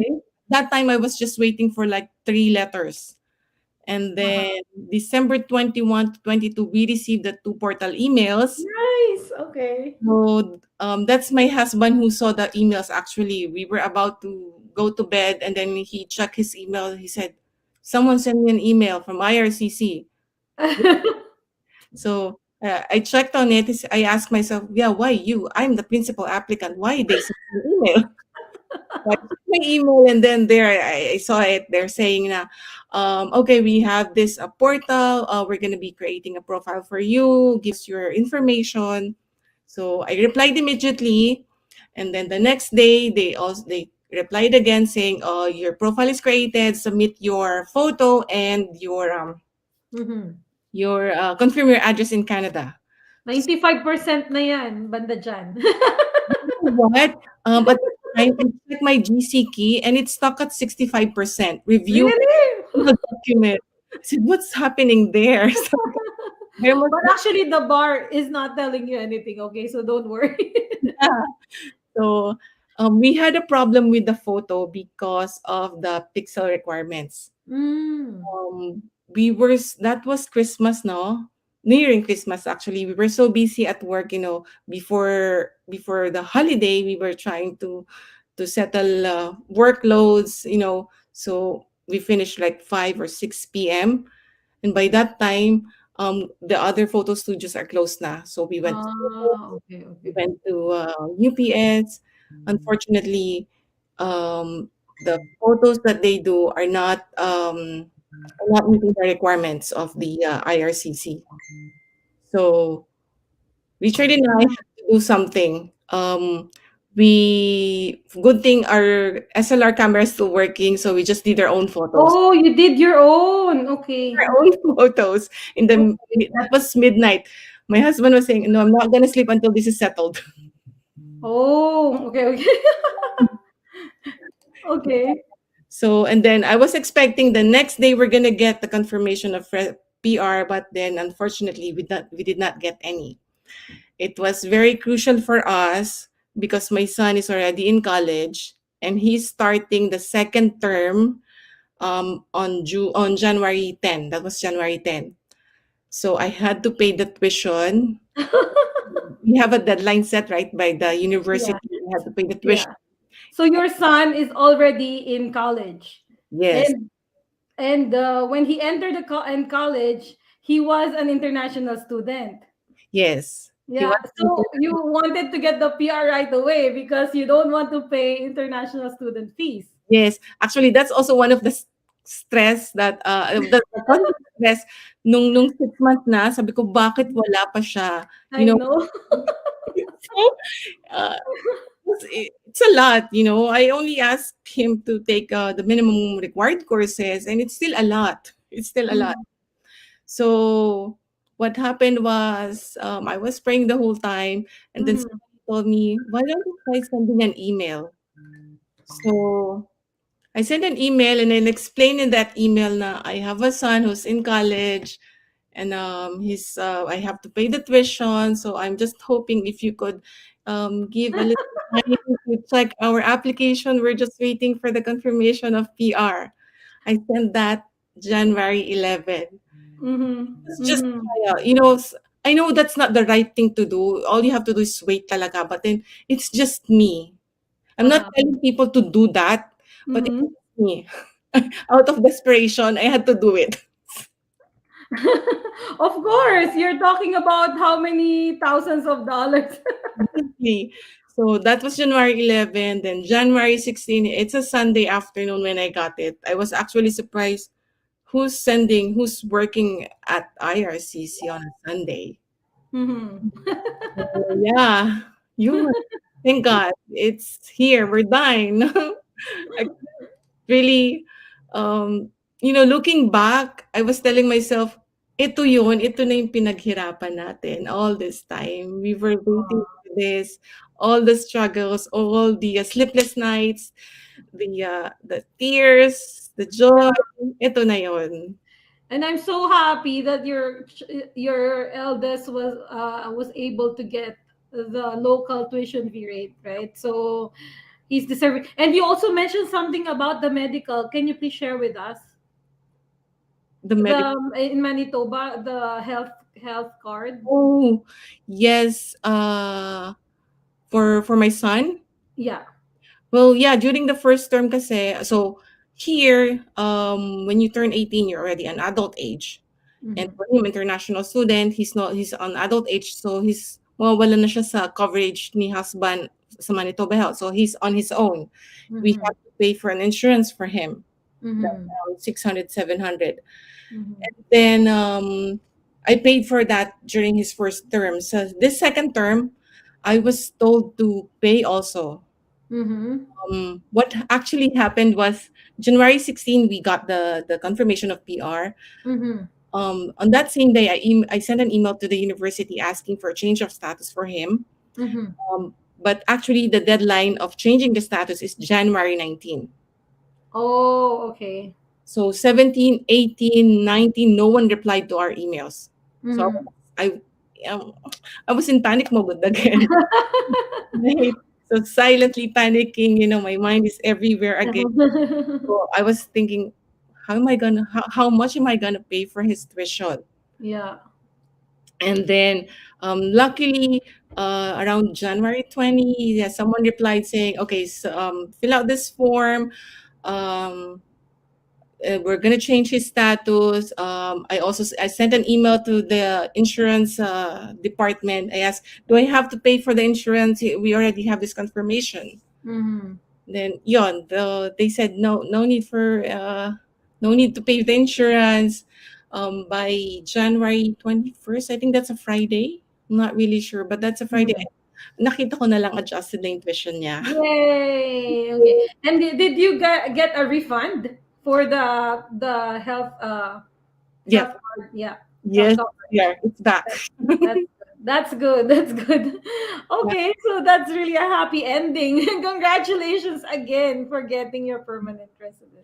It, So thank you so much for sharing with us today. So many things, right? And also, I'm so thankful that you are able to join us today because I also learned a lot about the Manitoba PNP, right? And it's different if you learn it from someone who experienced the pathway, right? Because I can always read online, right? I can read the eligibility. I can read what are the requirements. But if someone actually experienced that pathway and sharing with us and like you here, it's really worth more than just reading it from the website. So thank you so much for sharing your timeline with us here. yeah. I think it was smooth on Manitoba's side, but on the federal side, it was a little bit it was delayed. Not It, a little bit, delayed. yeah, it was delayed. I was only blaming the global crisis actually. Yeah, in fairness to them, because I think yours was paper based, right? And most of the employees are working from home, right? So I believe most of the paper based application were really stuck for some time Yeah. compared to those who are online, who applied online, right? Yes, and actually, I just want to tell the people na don't be frustrated if you see the processing time showing on the website saying like 18 months, 24 months. Ours actually just took 16 months. Mm-hmm. So Mm-hmm. you see, if you will check the timeline again, our application was submitted, or rather was received by IRCC on December 22, 2020. Yeah. And we received the portal email, actually the approval, December 22, 2021. So it's just a year. Mm-hmm. Mm-hmm. Yeah. But well, time varies actually, depends on the situation. But you know what? I heard that right now, even application of non-express entry can be done online already, I believe. Yeah, so everything can be done online. So for example, in May's pathway, she applied online in MPNP, and right now there's also an online application for federal, right? So you can also apply online for federal. So I believe it will not take that much time, Yeah, right? I don't Should think. be, because it's already online, so it's already uploaded all the documents, right? Yeah, I think it varies. It varies on different situation, different people. Some other people. We have friends who submitted at the same time with us, but theirs taking longer time because they had a lot of travel history. Mm-hmm. So we had another friend who just had a travel to Singapore like one or two times, and Uh-huh. they got the approval earlier than us. So it Okay. really varies. It don't really depend on the other people's success. It varies on you. I mean, on your Yeah, and I would qualification. like to take note here, right? So, for example, our viewers, they took an 1 year program in Manitoba, right? And then they applied through MPNP, and then they received their app. They graduated, for example, like you, they graduated in when did you graduate? April, May 2020, isn't it? May Mhm. 2020. But you actually got your PGWP approval on October 2020. So that means the expiry date is 1 year. I sorry, 3 years later for you. But Yes, for example, they took 1 year program, so the expiry date would be 1 year from that day, right? from Usually from the approval date. yes, that's Yeah. right.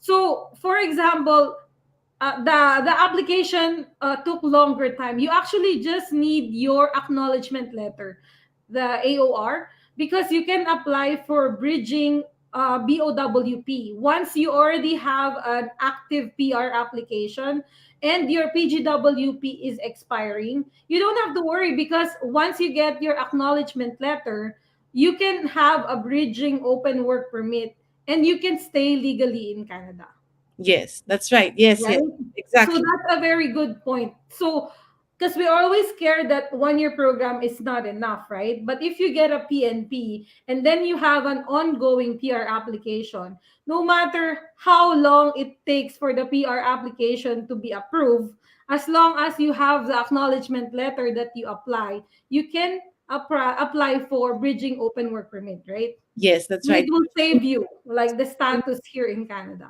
Yeah, now I think they already have new policies for the bridging open work permit. They made it easier to apply. Really? Okay, okay. I didn't know about that. What's the new thing?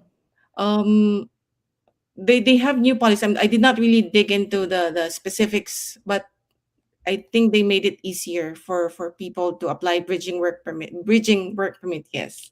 Okay, okay. So hopefully, if that's easier, then guys, go ahead and take a look. Maybe it's possible to study a 1 year program. I'm not saying I'm not encouraging you to do that, but try to see the possibility. Like right now, May is sharing with us MPNP and all the pathways that are available there. Maybe it's good to check that out, and maybe it's possible for you to save money, save 1 year Yes. from studying in Canada, right? Yeah. I That's forgot. a lot of savings. It's 1 year. I mentioned earlier about the ECA. Oh Um, yeah. I did my ECA in 2016, so there was only 5 year validity, right? Mm-hmm. So before creating my Express Entry profile, had to email World Education Services to give me to issue a renewed ECA for me. It only took a week. Oh, nice. Okay. And It's it's valid until another 5 years. another 5 years. Okay, Yeah, that's nice. five 5 years. Yeah. Okay, that's good to know. Okay, thank you so much for all the things that you shared with us today. So, May, do you have any tips for our viewers today? Who, for those of you who are watching, please listen to May, and she will tell you some important tips that you have to remember in this international student to PR pathway. Yes, I have some tips for you. First of all, study your chances where you are going. Study hard, research well. Don't just go for you know don't go for colleges or places that you have little chance of achieving your goals. I for one, I have a relative who had to move to another province just to get the permanent residency. But just study well. Aside from that, make sure you connect and network. Once you land in Canada, once you set your foot on point of entry, start connecting, start networking with people. Don't be choosy. Okay, don't be choosy when it comes to work. When it comes to people, we're all equal here. Yeah, befriend everyone, be nice to everyone, be humble, be kind. Mm-hmm. um Also, yeah, as I said, do your own due diligence, research. Don't base your success with someone else's success. It varies on different people. We have different qualities, different qualifications, we have different mindset. Yes, very important. Have a positive mindset. um Here, maraming challenges, you know unimaginable challenges na ma-experience nyo. Everything is new here. So don't say, oh, our relatives are there, they're gonna help us. No, it's not always like that. At the end of the day, ikaw pa rin ang tutulong sa sarili mo. Mhm. Okay? And also, pay it forward. If somebody else helped you, pay it forward in some other ways. Just be nice, be humble, share your knowledge, share your experience. Wag tayo magmadamot. All of us are struggling. Um, it's not easy to be an international student. We sacrifice our lives, our finances, and by the time that you decide to study, to commit yourself to studying in Canada, make sure you're ready to start from the bottom. Start from the bottom, and you'll see all your dreams, your goals will manifest naman. Just Mhm. positive mindset and prayers. Have faith. Of course. Yo, Mm. thank you so much, May. I would give you a +1 on pay it forward. That's really true, right? Because for us, like DIYers, do it yourself applicants, we when we started before, someone helped us, right? And then now that we are already PR, would say we reach the finish line, right? It's always nice to pay it forward to those who are needing our help, right? I That's would like exactly why I created my channel because I wanted to pay it forward. Yes, I actually would like to take this opportunity to thank you. Ikaw, isa ka sa mga una kong napagtulungan when I was I remember that. I wouldn't forget the people who helped me. Can I mention their names here? Yeah, of course, of course. Go I ahead. want to thank Nikki of Mm, Mentor.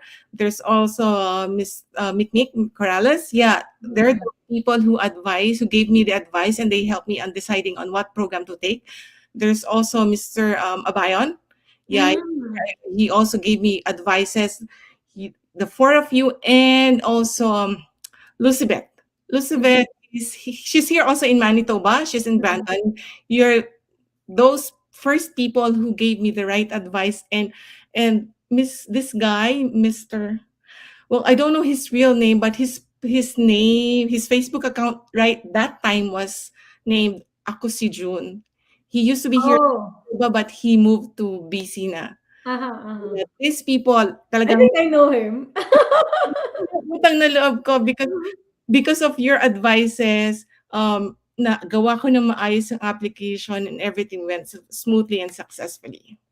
Yeah. So she is mentioning about, I think you found us all in Facebook pages, right? Yeah. So that's true. When I started to wala pang masyadong Facebook pages. It was just the forum of Canada visa. Oh, yeah. Yeah, there was a forum there. And I also met those people that you mentioned, and I've also asked them to so I think they were ahead of us, and especially Abayon, New York's. So he really helped in our journey, as in I will that's so much as I wouldn't really. He's the first one who edited my resume and my SOP. And I was like, nope, nope, nope. I was like, okay, I don't know how to make SOP. So so they were very nice, and they were very, generous with what they know. So that's what we wanted to do, right? We want to pay it forward. So hopefully we are doing it in this way, in this manner, that we are actually sharing our experiences. So I would say May has may bandila na siya sa Manitoba. So if you need help in Manitoba, you know who to call. Yes. This But of semester, course within your means, right? Because I know you're also busy. Where are you working right now, May?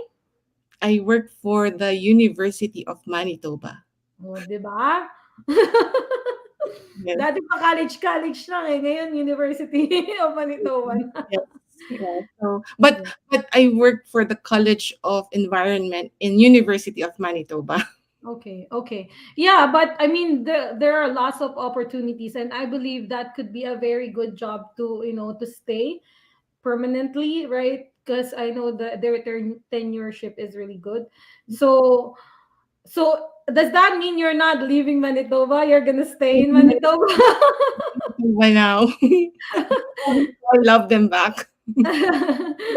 Okay. So what's next for you? Are you gonna buy a house or Hopefully soon, if God permits, if the budget permits. Of course, right? Everything on its own season. Right. Okay, thank you very much. So that's all for May's journey. We will welcome everyone to ask questions in the chat box in the comment section, and we will get through all the questions. If you have some for us, just throw it there, and we will answer you. Try to answer you as much as we can. Okay, thank you so much. You see, it's already 2 hours. I didn't even realize. I wasn't. I wasn't looking at the clock. Okay, let me put the disclaimer. Always the disclaimer. Okay, let's start. Um, okay, we mentioned. Oh, there are more people here. This is Isa Joy. Hello, Isa Joy. And Evelyn Enero. Hello, Evelyn. I hope you mentioned where you're from so we will know where you're from. Mhm. Okay, and okay, we have a question here from Tito ng Middle East. Good PM Melanie and speaker. I am a current student in Ontario. My wife working as a PSW. Since NOXI ang PSW, hindi siya maka-open ng EE last work 10 years ago. Ano po ang magandang approach? Thank you po sa inyo. Oh, okay. Okay. Okay, again, disclaimer, this video is only information and now you're asking us for our opinion. We might have some opinion, but please don't take it as a legal advice. Okay. So let's see. So he is a student in Ontario and the OWP is working in an OXI job, right? Di siya maka-open ng EE. Ano po magandang approach? Thank you. So, since you are, I'm sorry to say that I don't know a lot of the programs in Ontario. Honestly, I don't know. I can tell you something about Alberta and May can tell you something about Manitoba. But let's see, kung NOXI, yeah, it's not eligible for express entry. And if your work is 10 years ago, that's also cannot be considered as a foreign work experience, right? Because it needs to be 10 years. Why not you try to create an express entry, not your spouse? Like even if you're a student right now, I mean you won't really get invited, but be open to other provinces, right? To other provinces. Like when you fill up your express entry profile. So, by the way, in order for you to create your express entry profile, you need to have English test and preferably you have your ECA, right? In order to do that. And hopefully you got at least 1 year experience back home, skilled experience outside Canada. So even if let's say maybe let's say for example you only have 20% chance of getting anything, right? But at least there's still a chance because you're in the express entry pool. So I would advise if your OWP cannot apply for now, why not you, even if you're a student, try to create an express entry profile? What do you think, May? Yes, it's only the student ang may chance if that's the case, no? Mm-hmm. I think Yeah, so. so students gonna work hard to get a knock-B job para makapasok sa express Yeah. entry. Or, yes, be open to another province. Mm-hmm. Pero mabalapit lang kami sa inyo. Nag-wave. And wait. You okay, let me just remove this so you can see me. So you the skilled worker in Manitoba. It doesn't have to be sorry, it does it have to be 0 AB or can it be C or D as well? The skilled worker in Manitoba, it can be knock 0 A, B, C, D. Oh, okay. If you studied here in Manitoba, you only have to work 6 months and then apply. But Mm-hmm. If if you not, studied outside Manitoba and you come here to Manitoba, live and work here, you have to have 12 months work experience. But based on my experience with my work colleagues, this is based on the experience of my work colleagues, mm-hmm. studied first year in Ontario. they moved here to Manitoba and get another study program. Mm-hmm. They're considered graduate of Manitoba. Oh, And then okay. they applied for the skilled worker in Manitoba. It only took them um, 6 months. Mm-hmm. I think that's because his study program in Ontario is really just good for 1 year. Mm-hmm.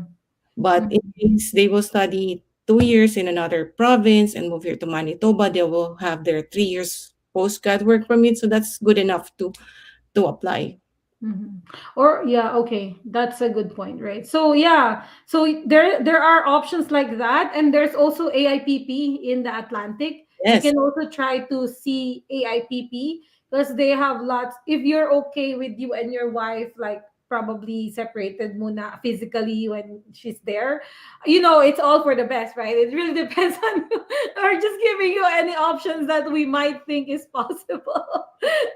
Well, yeah, but after your graduation, if you studied 2-year program, you can always move to another province after that. If for example, there are no other improvements in Ontario OINP. I know they're drawing people like they have been draws for Ontario for OINP, but I saw that the CRS score are still high, like on the 400 plus. So it's very competitive over there. You can get permanent residency, but it's really very competitive, right?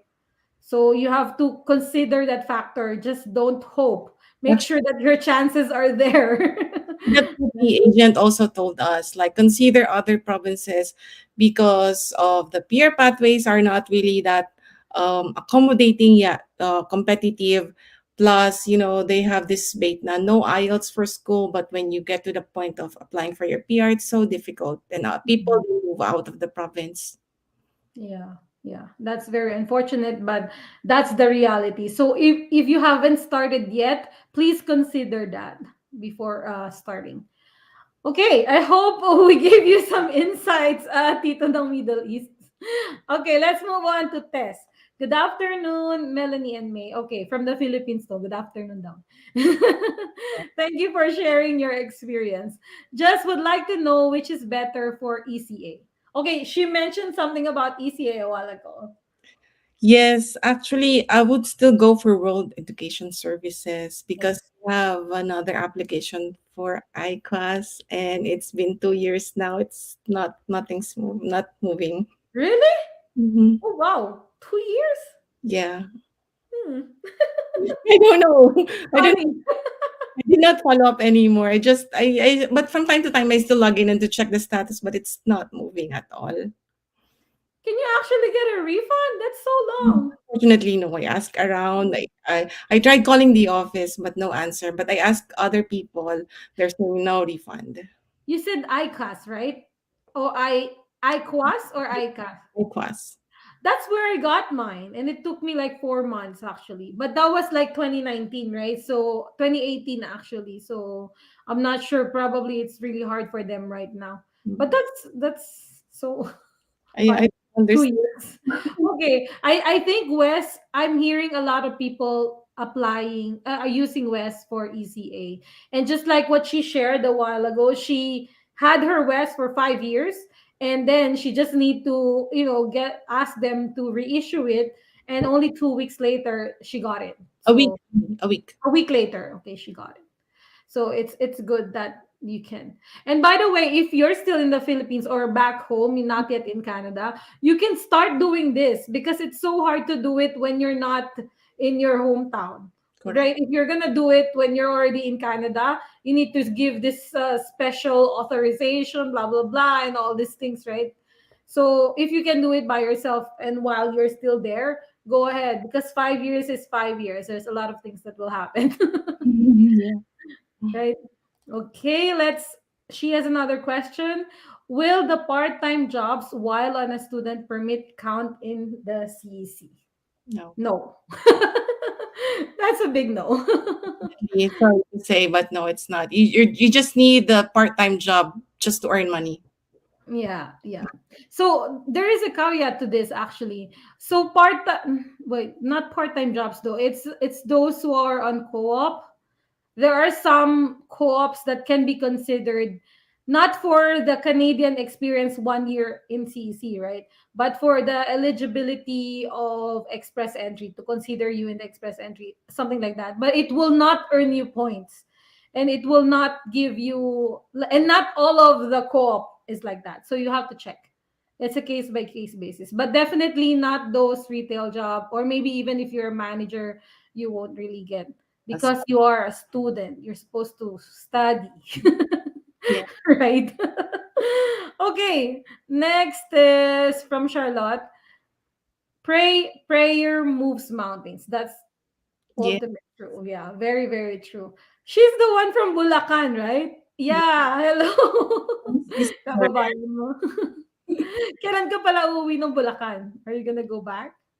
Soon? Anytime? Not soon yet. I'm still new at my job, so I'm still on a probationary period actually. So maybe next year. Okay, okay. Don't don't don't tell them. Maybe they're watching. I want to surprise. Okay, just say next year. There's like 12 months next year, anytime. Yeah, okay. Thank you. Oh, Mary Joy Orsino, hello. This is my ate. Hello, ate. They were actually calling me a while ago, and then I told them, no, I go to YouTube, you'll see me there. Ay daw po, sabi ni AJ. Oh, he's my my nephew. So, from Binangonan, Rizal. Yeah, we are from Rizal. Oh, Yeah. Okay, Tibor Sabroso. How's the tech scene in Alberta? 2282 from Ontario here. I believe 2282 could be your knock code. yeah. From Ontario. You know what? This is very interesting because I'm hearing a lot of startup companies in Alberta right now for tech. So I believe the government is prioritizing tech, but mostly I hear those investor related for now. But of course, if there are investors, there will be companies, and if there are companies, there will be employees, right? There will be jobs available. So I believe pretty soon it's gonna be, in demand, more in demand than right now. But you know what? Honestly, I'm from Alberta, but I think BC is really the place for the tech people, and probably Ontario too. So it won't pain you to find a job here in Alberta, but yeah, try BC as well. BC is a really good place um for IT people, right? Right? Your husband's going there. Yes. Yeah. He's going to Vancouver on Sunday for 2 weeks work. Going to cover for his colleague. And you know what? Another thing, they have good pathways to PR in BC for tech people, so it would be very helpful. Actually, I wanted to go to BC also, but what really discouraged me is the cost of living. Well, that's in Vancouver, right? If you move a little bit away from Vancouver, MC, right? MC is in BC, Yes. and yeah, she's actually staying in the island. So she said it's not so expensive there, and if you're a nature lover, you will love it over there. So there are other parts of BC that are not very expensive, but of course, it if you are tech, I think you would want to stay in the tech hub, right? In the center, probably in Vancouver. So I realized that really each provinces, we have our strengths, right? Yeah. Different strengths, right? Like for example, in Alberta, it's a no-brainer. If you're in oil and gas, probably chemist like me, come here. No question. There are lots of jobs for you here, I would say, not just for oil and gas, and also for pharmaceutical. Quebec is also good for our line of work. For IT, it's Ontario and BC. For Manitoba, I believe you just mentioned IT is also booming in Manitoba, right? Yeah, and admin. Yes. I mean, Those are government related jobs, right? It's quite easy. It's nice for them to really, get newcomers to be yeah, part of I government. actually wanted to go work again for the government. It's really nice. Nice. See, you have so many options because you have been to a lot of jobs already. Yes. Not a good thing, but yes. Yeah.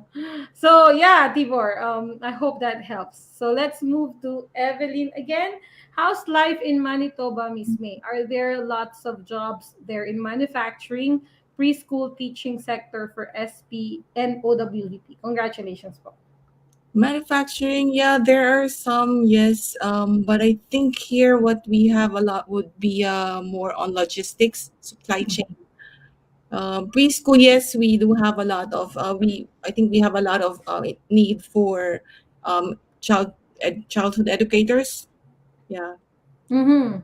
Do you know anybody working in that sector?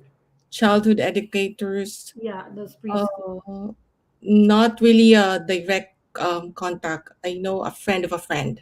Ah, okay, okay. So those that they can, if you study the preschool, no, not preschool, childhood educator, is that the one that can open the like a day home or something? I think so. Yeah. Yeah, yeah, okay. I'm not really sure about that, but I heard a few. I have some friends who studied not preschool teaching. It's the childhood Childhood education. education, yeah, and yeah, that's the direction that they are trying to get into, like partnership with someone. Mhm. Yeah. So, but how about manufacturing? I think yes, there are some, but not really that much.